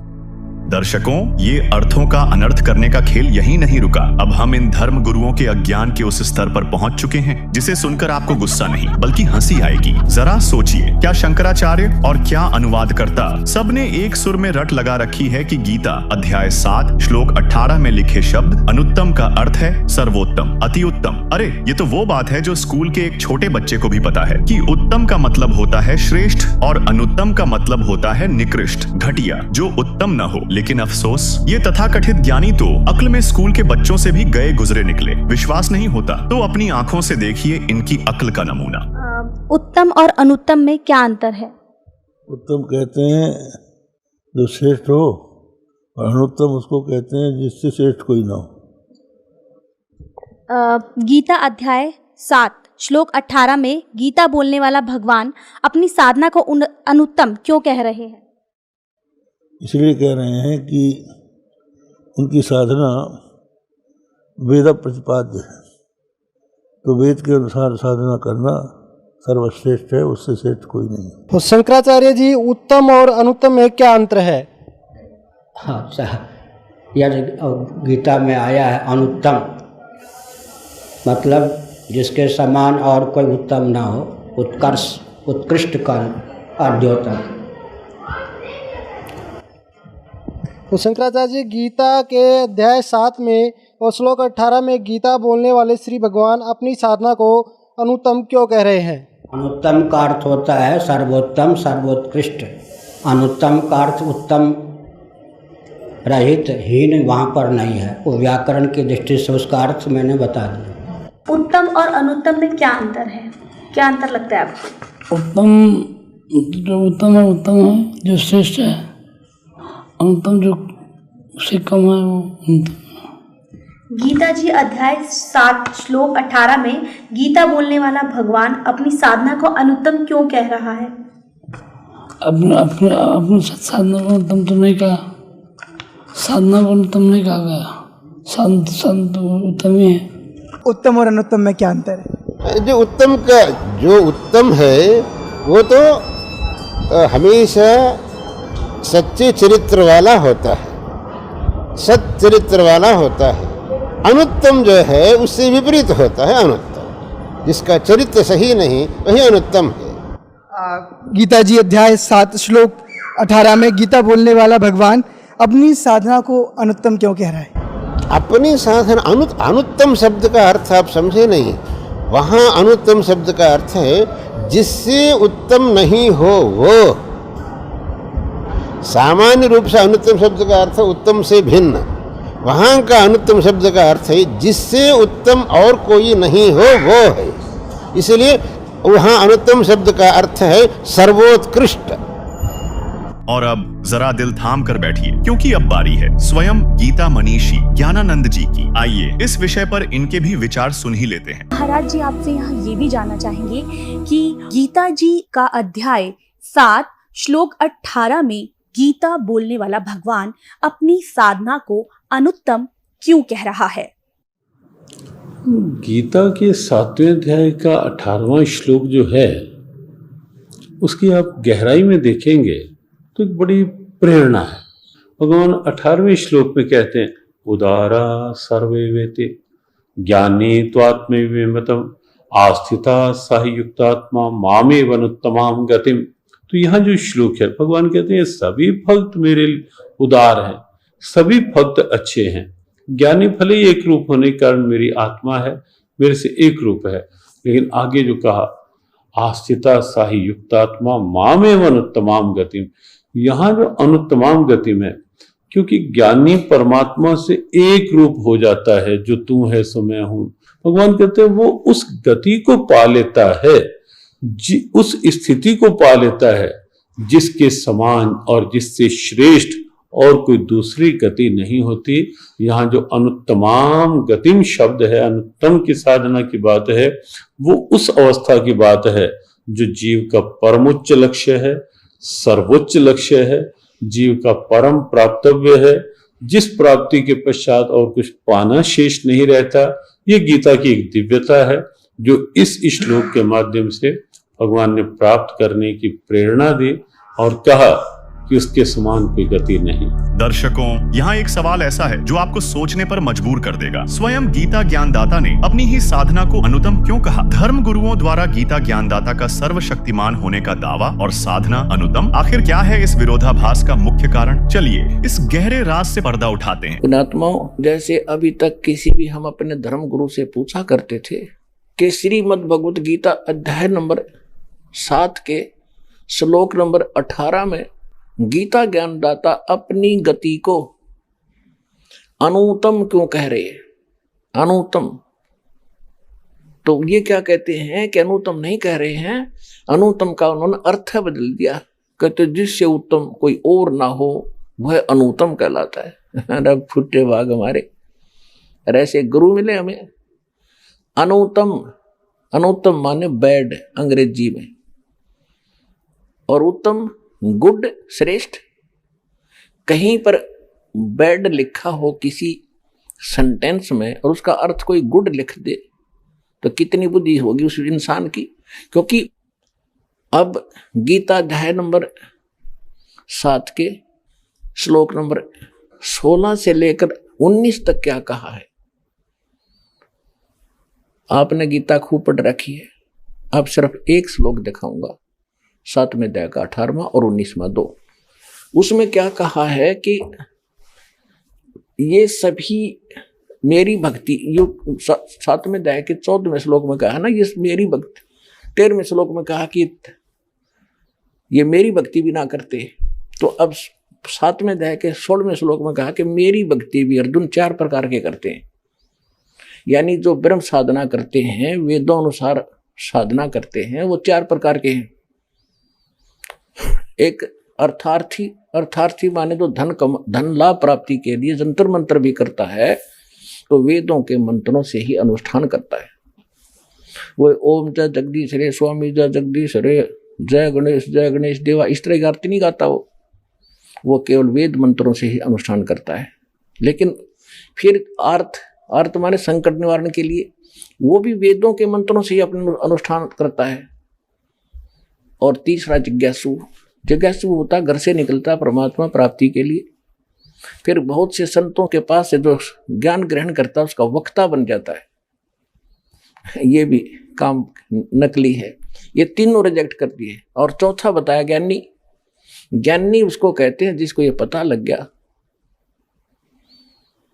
आत्म ज्ञान हो गया कि मनुष्य जीवन परमात्मा प्राप्ति के लिए ही प्राप्त होता है। फिर परमात्मा ज्ञान हुआ कि पूर्ण परमात्मा के बिना मोक्ष नहीं हो सकता, न देवताओं की पूजा से, केवल पूर्ण परमात्मा से ही, भक्ति से ही मोक्ष होगा। तो इन संत ऋषियों को, महर्षियों को तत्वदर्शी संत ना मिला, जिस कारण से इन्होंने अपन निष्कर्ष करके ब्रह्मा जी से प्राप्त ज्ञान के आधार से ओम नाम को परम अक्षर ब्रह्म का मान लिया, आग के अंगार को बर्फ मान लिया अज्ञानता से। तो इन्होंने, ये तो उनको फाइनल हो गया कि मनुष्य जीवन मिला इसलिए है कि मोक्ष हो, नहीं तो इसका यूज नहीं कति, व्यर्थ है। और फिर ये भी ज्ञान हो गया कि एक परमात्मा की भक्ति करनी चाहिए, अनुपासना ब्रह्मा विष्णु महेश, इन देवताओं की भक्ति से बात नहीं बने, ये फाइनल हो गया। तो उन्होंने केवल ओम नाम का जाप और हठ योग जैसे ब्रह्मा जी से प्राप्त हुआ था वो करने लगे। तो गीता ज्ञानदाता कहता है कि वो ज्ञानी जो है ना वो मुझे पसंद है, क्योंकि उन्होंने ब्रह्मा विष्णु महेश की पूजा छोड़ दी और ब्रह्म साधना करते हैं, उनको मैं अच्छा लगता हूं, उनका समझ में आ गया। तो अब कहता है कि ये उदार आत्मा, ज्ञानी आत्मा है तो नेक, लेकिन इनको तत्वदर्शी संत मिला नहीं जो परम अक्षर ब्रह्म का ज्ञान करा दे, जिस कारण से ये सभी मेरे वाली घटिया गति में स्थित रहे। इसका अर्थ ये बनता है हरियो नको न, वो तो अनुत्तम मन सर्वश्रेष्ठ गति। भगवान अपनी गति को अश्रेष्ठ कैसे कहेगा? हरियो कहने लग रहा। अब दिखाता हूं आप देखिएगा। सातवें अध्याय का 18वां पढ़ेंगे। गीता अध्याय नंबर, श्रीमद् भगवद गीता अध्याय नंबर 7 का और श्लोक नंबर हम 18 पढ़ेंगे। ये 18 उदारा सर्वे एव एते ज्ञानी तु आत्मा एव मे मतम। ये कहता मेरे विचार में, मेरे मत में ये ज्ञानी आत्मा, तो माने तो है, सर्वे माने सारी, उदारा माने श्रेष्ठ। ये उदार आत्मा है जितने जो ज्ञानी आत्मा है, ज्ञानी चौथे प्रकार के। आस्थित सही युक्त आत्मा माम एवं अनुत्तमाम गतिम। ये क्या कह रहा है कि ये सभी अच्छी आत्मा है और ये ज्ञानी मेरे विचार में, और ये लेकिन मेरे वाली माम अनुत्तम गतिम, मेरे से मिलने वाली जो गति स्थिति यानी लाभ है उस घटिया है, वह घटिया अनुत्तम अश्रेष्ठ है, उसमें ही आस्थित हैं, उसमें ये उसी में सीमित हैं, उसी पर आश्रित हैं। इन्होंने क्या किया नकलियों ने? ये सभी उदार हैं, परंतु ज्ञानी तो साक्षात मेरा स्वरूप है। ये मेरा मत है, क्योंकि वह है युक्त आत्मा, मदत मन बुद्धि वाला ज्ञानी भक्त, अति अनुत्तम माने अति उत्तम। बैड को गुड लिख रहे हैं, बुद्धि भ्रष्ट। और गति माने गति स्वरूप मुझ में ही स्थित है। स्थित माने अच्छी प्रकार स्थित है। अब इसका अर्थ सीधा सा बन गया है, उदारा माने उदार है, सर्वे माने ये सारी, एव माने ये, एते माने सब। ये ज्ञानी आत्मा, ये ज्ञानी आत्मा है तो सारी उदार की उदार। ये मेरा मत है, श्रेष्ठ है, क्योंकि समर्पण है परमात्मा के ऊपर। लेकिन आस्थित से ही युक्तात्मा माम एवं अनुत्तमाम गति में, ये सभी भक्ति में लीन आत्माएं मेरे वाली घटिया गति में आश्रित हैं, सतीत हैं। अब इसने अपनी साधना घटिया क्यों बताया? जैसे दास ने बहुत बार बताया आपको, और आज भी क्लियर किया इस सत्संग के दौरान। जैसे आपको बताया कि ऋषियों ने हठ योग तो ले लिया ब्रह्मा जी से, इसको आकाशवाणी हुई थी, देवी भागवत के 3रे स्कंद में कभी पढ़ाएंगे आपको कंप्लीट, उसमें लिखा है। तो वो तो वहां से ले लिया, और वेद मिले बाद में उसमें ओम मंत्र, कोई मंत्र नहीं दूसरा। तो इन्होंने ओम मंत्र को पूर्ण परमात्मा मान। जैसे देवी भागवत में आपने पढ़ा, देवी भागवत के अंदर देवी खुद कह रही है ब्रह्म को, ये अक्षर ब्रह्म है। अक्षर पुरुष गीता अध्याय नंबर 15 के श्लोक 16 में 2 पुरुष हैं, सर पुरुष और अक्षर पुरुष, और तीसरा परम अक्षर पुरुष वो है सर्वशक्तिमान। तो ये ब्रह्म को ही तो अक्षर पुरुष कह रही है, ब्रह्म को ये परमात्मा कह रही है, ब्रह्म को ये परम अक्षर ब्रह्म कह रही है, और फिर कहते उसका ओम नाम है और ब्रह्म को प्राप्त हो जाओगे। तो इन सारे का इनकी अक्ल गाम जारी थी, इनको किसी को ज्ञान नहीं था। तो यहाँ इसी प्रकार ये ज्ञान इन ऋषियों को प्राप्त था। तो इन्होंने ओम नाम का जाप ले लिया, हठ योग ले लिया ब्रह्मा वाला, ये डले डोए न सब ने। तो इससे गीता अध्याय नंबर 11 के श्लोक नंबर 47-48 में गीता ज्ञानदाता कहता है कि अर्जुन, ये मेरा रूप तने जो देखा, ये मेरा वास्तविक रूप है, मेरी प्राप्ति यह है। लेकिन ये मेरा रूप ना वेदों वर्णित विधि से, ना किसी जप से, ना तप से, ना किसी साधना से मेरे रूप का कोई दर्शन नहीं कर सकता, देख नहीं सकता, यानी मुझे प्राप्त नहीं कर सकता। तो वेदों में वर्णित विधि से परमात्मा प्राप्ति नहीं है, इसलिए निराकार निराकार कह दिया। इन मिला को नहीं कहते, खोजत खोजत था किया अंत कहा बेचून। कबीर साहब कहते हैं सूक्ष्म वेद में, तत्व ज्ञान में, कि खोज खोज कर थक गया, आखिर में कह दिया निराकार है। और वो तो काल साकार है, सारे भगवान साकार है। तो इन ऋषियों ने परमात्मा की खोज में समर्पित हो गए। एक चुनक नाम का ऋषि था, इसी आधार से उसने अन्य देवताओं की पूजा नहीं की, ओम नाम का जाप हठ योग स्टार्ट कर दी। तो इससे इनको परमात्मा मिलानी, ये एटम बम बन जाते, सिद्धियां आ जाती गजब की। कई हजारों वर्ष तक तप करता रहा, सूख के अस्थि पंजर सा बन गया। एक पूरी पृथ्वी का शासक मानधाता चक्रवर्ती राजा था। और उस समय राजा लोग क्या किया करते कि अपनी पूरे राज्य में दूसरे तीसरे चौथे वर्ष क्या करते थे कि ये देखने के लिए कि मेरी पराधीनता को किसी ने अस्वीकार तो नहीं कर दिया है, उसके लिए एक घोड़ा जो राजा का पर्सनल हॉर्स होता था, उसके गले में एक पंपलेट लिख दिया जाता था कि जिसने राजा की पराधीनता अधीनी स्वीकार ना हो, अधीनता, तो वो घोड़े को पकड़ दे और युद्ध के लिए तैयार हो जा। और उस पर लिख रखा था राजा के पास 72 सोनी सेना है, 72 करोड़ समझ लो मोटे शब्दों में। तो वो घोड़ा साथ में हजारों सैनिक पूरी पृथ्वी पर घूमे आए। जाते समय भी चुनक ऋषि की कुटिया के पास से गए, जब वापस आए तब भी वहीं से गुजरे। चुनक ऋषि इस ब्रह्म का पुजारी था, काल का। इसने कहा अब देखो काल क्या चाल है, पहले तो इसको एटम बम बनवाया, हट गजब की साधना करवा दी, परमाणु बम बना दिया भक्ति सिद्धि शक्ति का। उधर से उसके हाथ में रिमोट, उसकी बुद्धि भ्रष्ट कर दी। संत का और राजा गेल खसन की मतलब होया करे, वो अपना काम करे, वो अपनी भक्ति करे। तुझे कुछ कहें जब तक दूसरी बात छेड़े, जब तक अपनी सिद्धि शादी भी दिखा। बेमतलब खस्या। अगवे कहाँ गए थे सैनिकों? सैनिक बोले जी ऐसे ऐसे गए थे, हम पूरी पृथ्वी घूमे आए, सारी कहानी बताई। तो ऋषि ने कहा क्या तुम्हारे राजा में इतनी ताकत है, किसी ने घोड़ा नहीं पकड़ा? नहीं। किसकी माँ ने दूध पिया? क्योंकि सैनिक भी अभिमानी, राजा के अभिमानी ही हो जाते हैं, नौकर भी। किसकी माँ ने दूध पिलाया है?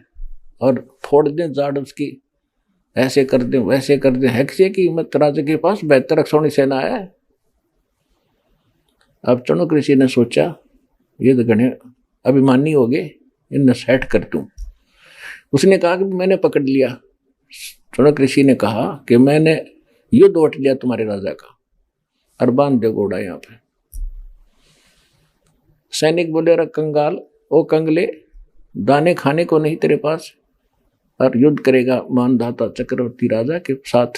तेरी क्यों सात बोल दे रही है, तेरी क्यों सामत आई है? चुप करके अपनी माला फेर बैठ चुपचाप करके। तो ऋषि कहने लगा, भाई देखी जाएगी, हमने युद्ध उठ लिया। अब उन्हें बांध दिया घोड़ा उसी कुटिया के, उसी वृक्ष का जिसका नीचे कुटिया थी उस ऋषि की। राजा को जाकर नमक मिर्च लगा के बता दिया, जी आज एक व्यक्ति ने हिम्मत करी है आपके घोड़े को बांधने की, कल दूसरे का सिर उठेगा। निप the evil in the bit, बुराई को सटाट में समाप्त कर देना चाहिए। राजा ने कहा, ठीक है मंत्रियों, तो जाओ 72 सोनी सेना की 4 टुकड़ी बना दी 18 करोड़ की। उधर से उस कर्म ठोक ने, ऋषि ने, उस काल के पुजारी ने अपने जीवन में जो कमाया था उसके 4 डले बना लिए, 4 पुतली, परमाणु बम बना दिए, 4 सिद्धि तय। वचन जैसी शक्ति किसी चीज में नहीं है। ये विज्ञान तो फेल है वचन के सामने। अब राजा की 18 करोड़ सेना आई, उसने एक पुतली परमाणु बम छोड़ दिया, 18 करोड़ को कत्लेआम कर दिया। समझ में नहीं आया उनका कहां से तीर आवे हैं। राजा ने दूसरी टुकड़ी भेजी, ऋषि ने दूसरा परमाणु छोड़ दिया, यानी 72 करोड़ सेना की 4 टुकड़ी उस ऋषि ने नाश कर डाली, 72 करोड़ जीव मार दिए। अपने आत्माओं, यहां बताता है गीता ज्ञानदाता कहता है, इसके साथ के बनेगी फिर इस ऋषि के साथ? अब तक इसने टीटी पाक के और 72 करोड़ जीव मार दिए। देखो, जीव हिंसा कोई किसी हथियार से कर दो, या अपने शराब से कर दो, या अपने किसी सिद्धि साधना से कर दो, वो तो पाप ही है। अब यू काल का कितना लंबा जाल है कि इसने तपस्या करी, उससे तो राजा बनेगा एक यू चुनक ऋषि। ओम नाम का जाप करया, ब्रह्मलोक में जाएगा, ब्रह्मलोक में जाएगा जब तक इसके पुण्य रहेंगे। वहां चौधरी पाक क्या रहेगा न, खूब ठाठ करेगा, क्योंकि इस परम अक्षर ब्रह्म न छोड़ के सतपुरुष कबीर साहब की भक्ति को छोड़कर बाकी जिसकी भी आप साधना करते हो, आपके पाप और पुण्य दोनों भिन्न भिन्न लिखे जाते हैं, और सारे ही आप न भोगने पड़ते हैं। पुण्य के लिए पहले महास्वर्ग जाएगा, वहां अपने ओम नाम की कमाई ने नाश करेगा, फिर पृथ्वी पाओगे, वो राजा बनेगा। राजा बनकर चक्रवर्ती राजा भी बन सकता है चुनक ऋषि की आत्मा। फिर नरे पाप को माओगा, कि ते शिकार खेलेगा, कि तो उद्मस्ता रहेगा, कि तो सेना मरवाओगा युद्ध कर करके, पृथ्वी यहीं छोड़ रह जाएगी, युद्ध धक्के खाओगा। उसके बाद फिर 84 लाख योनियों में चक्कर में आओगा, यू कुत्ता बनेगा, और इस कुत्ता बनकर इसके शर में कीड़े पड़ेंगे। वो जितने 72 करोड़ सैनिक इसने मारे थे, वह सारे इसको चुन चुन कर खाएंगे। अब गीता ज्ञानदाता कहता है कि ये ज्ञानी आत्मा है तो उदार है, यानी समर्पित है भगवान के लिए, लेकिन ये मेरे वाली घटिया साधना में ही लीन रहे, मेरी अनुत्तम गति में रहे, कि जन्म मृत्यु मेरी भी रहेगी, और ये भी 84 लाख योनियों में चक्कर काटते रहेंगे, ब्रह्मलोक में जाओगे, फिर पुनरावृत्ति में आओगे। अपने आत्माओं, ये है तत्व ज्ञान। अब क्या बता सुख संवेद में, 72 अक्षौणी खा गया यो चुनक ऋषि सुअर एक, ये दे धारे जोरा फिरे, ये सभी काल के वेखे। ओए होए, कहते हैं 72 अक्षौणी अक्षय करी, 72 अक्षौणी का नाश कर दिया, 72 करोड़ सेना खा गया यू चुनक ऋषि स्वर एक ऋषि। जैसे एक मुनि, और फिर मुनिवर यानी मुनियों में श्रेष्ठ, और फिर मुनीश्वर यानी मुनि वर्ग तभी श्रेष्ठ, उनका भी मालिक, उनसे भी तगड़ा। तो सब यानी तीसरी क्वालिटी का माना जाता था ऋषिश्वर। जैसे कि एक ईश्वर और तीसरा परमेश्वर, तो इसी प्रकार इनकी स्थिति होती है। ऋषिवर ऋषियों में श्रेष्ठ, और फिर ऋषिश्वर, ऋषि श्रेष्ठ, ऋषियों से भी श्रेष्ठ, यानी सबसे बढ़िया ऋषि का यू कर्म। ओए होए 72 अक्षौणी खा गया ये चुनक ऋषि सुअर एक, ये दे धारे जोरा फिर ये सभी काढ़ के बेखे। ओए होए ये तुमने दिखे भगत। और ऋषि कहते हैं चलती फिरती मौत है, ये तोब के गोले थे ये दे धारे मौत, जोरा माने मौत या चलती फिरती मौत। कोई थोड़ा सा बोल पड़ेगा तेरा नाश होगा, नाश कर सको तुम भला कैसे कर सकते, क्योंकि तुम काल के पुजारी, ये भला कर ही नहीं सकता जीव का। तो यहां गीता ज्ञानदाता इसलिए कहता है कि मेरी भक्ति जो करते हैं ज्ञानी आत्मा, ये है तो नेक है, पर तत्वदर्शी संत ना मिलने से ये मेरे वाली अनुत्तम गति में, घटिया गति में, मेरे वाली साधना इस स्थिति में, मेरी गति माने जो ओम नाम से होने वाली जो गति है, मोक्ष है, मेरे से प्राप्त होने वाले मोक्ष तक सीमित रहे। यू किसा मोक्ष? ब्रह्मलोक में रहे 1000 वर्ष, फिर आगे धक्के खान, ईसा मोक्ष है मेरा। गीता ज्ञानदाता कहता अपने आत्माओं देखना रहस्य इस गीता जी में। गीता अध्याय नंबर 7 के श्लोक नंबर 19 में स्पष्ट कर दिया, बहुनाम जन्मानाम अन्ते ज्ञानवान माम प्रपद्यते वासुदेव सर्वमिति स महात्मा सुदुर्लभ है। ओए होए क्या बताया है कि बहुत बहुत जन्मों के किसी अंत के जन्म में कोई ज्ञानी आत्मा माम प्रपद्यते मेरी भक्ति करता है ब्रह्म तक की, ना तो नीचे की जय गणेश देवा जय गणेश देवा इन पत्थर की पूजा मंडे रहते लगे रहते। कोई एकाध करता है ब्रह्म साधना और वो बता दी बात घटिया है मेरे वाली, फिर कहते हैं वासुदेव सर्वमिति स महात्मा सुदुर्लभ है। ओए होए ये बताने वाला कि वासुदेव का अर्थ क्या होता है, जिस परमात्मा का सबके ऊपर अधिपत्य हो, वो सर्वशक्तिमान सर्वगतम ब्रह्म, उसको वासुदेव कहते हैं। वेद में वासुदेव परमेश्वर कबीर जी के लिए उपमात्मक लिया गया है। और इन्होंने वासुदेव ला दिया श्री कृष्ण के, कर श्री कृष्ण तो वासुदेव का बेटा था। और वासुदेव एक व्यक्ति था जिसका नाम वेदों से ही उनके गुरुओं ने सेलेक्ट करके लिख दिया। श्री कृष्ण वासुदेव नहीं था, ये तो एक ब्रह्मांड में एक विभाग का मंत्री है, शतगुण विभाग का। और परम अक्षर ब्रह्म पूर्ण परमात्मा असंग ब्रह्मांड के स्वामी है, वो है वासुदेव। और वही पूजा के योग्य है, वही मोक्षदायक है, वही पाप नाशक है, और वो सबका मालिक है, सबका धारण पोषण करने वाला। कहते ये बताने वाला संत बड़ी मुश्किल से मिलेगा अर्जुन, कि वासुदेव ही सब कुछ है, उसकी भक्ति करो और की त्याग दो। वो पाप नाशक है, सबका पालक है, सृष्टि रचनहार है। कहते ये बताने वाला महात्मा तो सुदुर्लभ है। ओए बड़ी मुश्किल से मिलेगा। और पुण्यात्मा आपको आसानी से मिला दिया दाता ने, धन आपके माता पिता जिससे जन्म हुआ। तो दर्शकों, प्रमाण आपके सामने है, शास्त्र गवाही दे रहे हैं और तर्क चीख चीख कर सच्चाई बयां कर रहे हैं। आज तक हम जिसे अमृत समझकर पी रहे थे, क्या वो वास्तव में ज्ञान था या अज्ञानता का वो जहर जिसने हमें मोक्ष से कोसों दूर कर दिया? सोचिए, अगर डॉक्टर ही मरीज को गलत दवा दे दे तो क्या रोग कटेगा? नहीं। ठीक वैसे ही जब धर्मगुरु ही अनुत्तम को उत्तम बता रहे हैं, तो क्या आपकी आत्मा का कल्याण संभव है? सत्य कड़वा हो सकता है, लेकिन सत्य ही मुक्ति का मार्ग है। गीता अध्याय 4 श्लोक 34 में जिस तत्वदर्शी संत की खोज करने का आदेश दिया गया है, आज वो खोज संत रामपाल जी महाराज पर आकर समाप्त होती है। वही है जो वेदों, गीता और सभी सदग्रंथों के गूढ़ रहस्यों को सुलझा रहे हैं। वही है जो काल के जाल से निकालकर आपको उस परम अक्षर ब्रह्म तक ले जा सकते हैं, जहाँ जाने के बाद जीव कभी लौटकर इस दुखों के संसार में नहीं आता। तो अब निर्णय आपका है, भीड़ का हिस्सा बनकर अज्ञान में भटकना है या आंखों से पट्टी हटाकर सत्य की राह पर चलना है। यह मनुष्य जन्म अनमोल है, इसे व्यर्थ मत गंवाइए। अपने धर्म ग्रंथ उठाइए, मिलाइए और सत्य को पहचानिए। यथार्थ भक्ति और मोक्ष का सच्चा मार्ग जानने के लिए आज ही पढ़े पवित्र पुस्तक ज्ञान गंगा या जीने की राह, जो आप घर बैठे निःशुल्क मंगवा सकते हैं। स्क्रीन पर दिए गए नंबर पर अभी संपर्क करें। याद रखिए, सत्य परेशान हो सकता है, पराजित नहीं। अभी आपने सुने संत रामपाल जी महाराज के मंगल प्रवचन।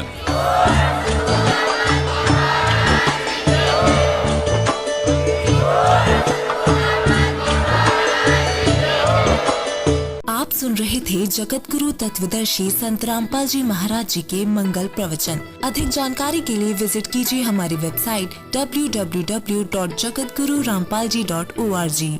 संत रामपाल जी महाराज जी के शुभ आशीर्वाद से पूरे विश्व भर में 500 से भी ज्यादा नाम दीक्षा केंद्र हैं, जिन पर संत रामपाल जी महाराज जी द्वारा ऑनलाइन निशुल्क नाम दीक्षा दी जा रही है। अपने नजदीकी नाम दीक्षा केंद्र का पता करने के लिए संपर्क करें 8222880541।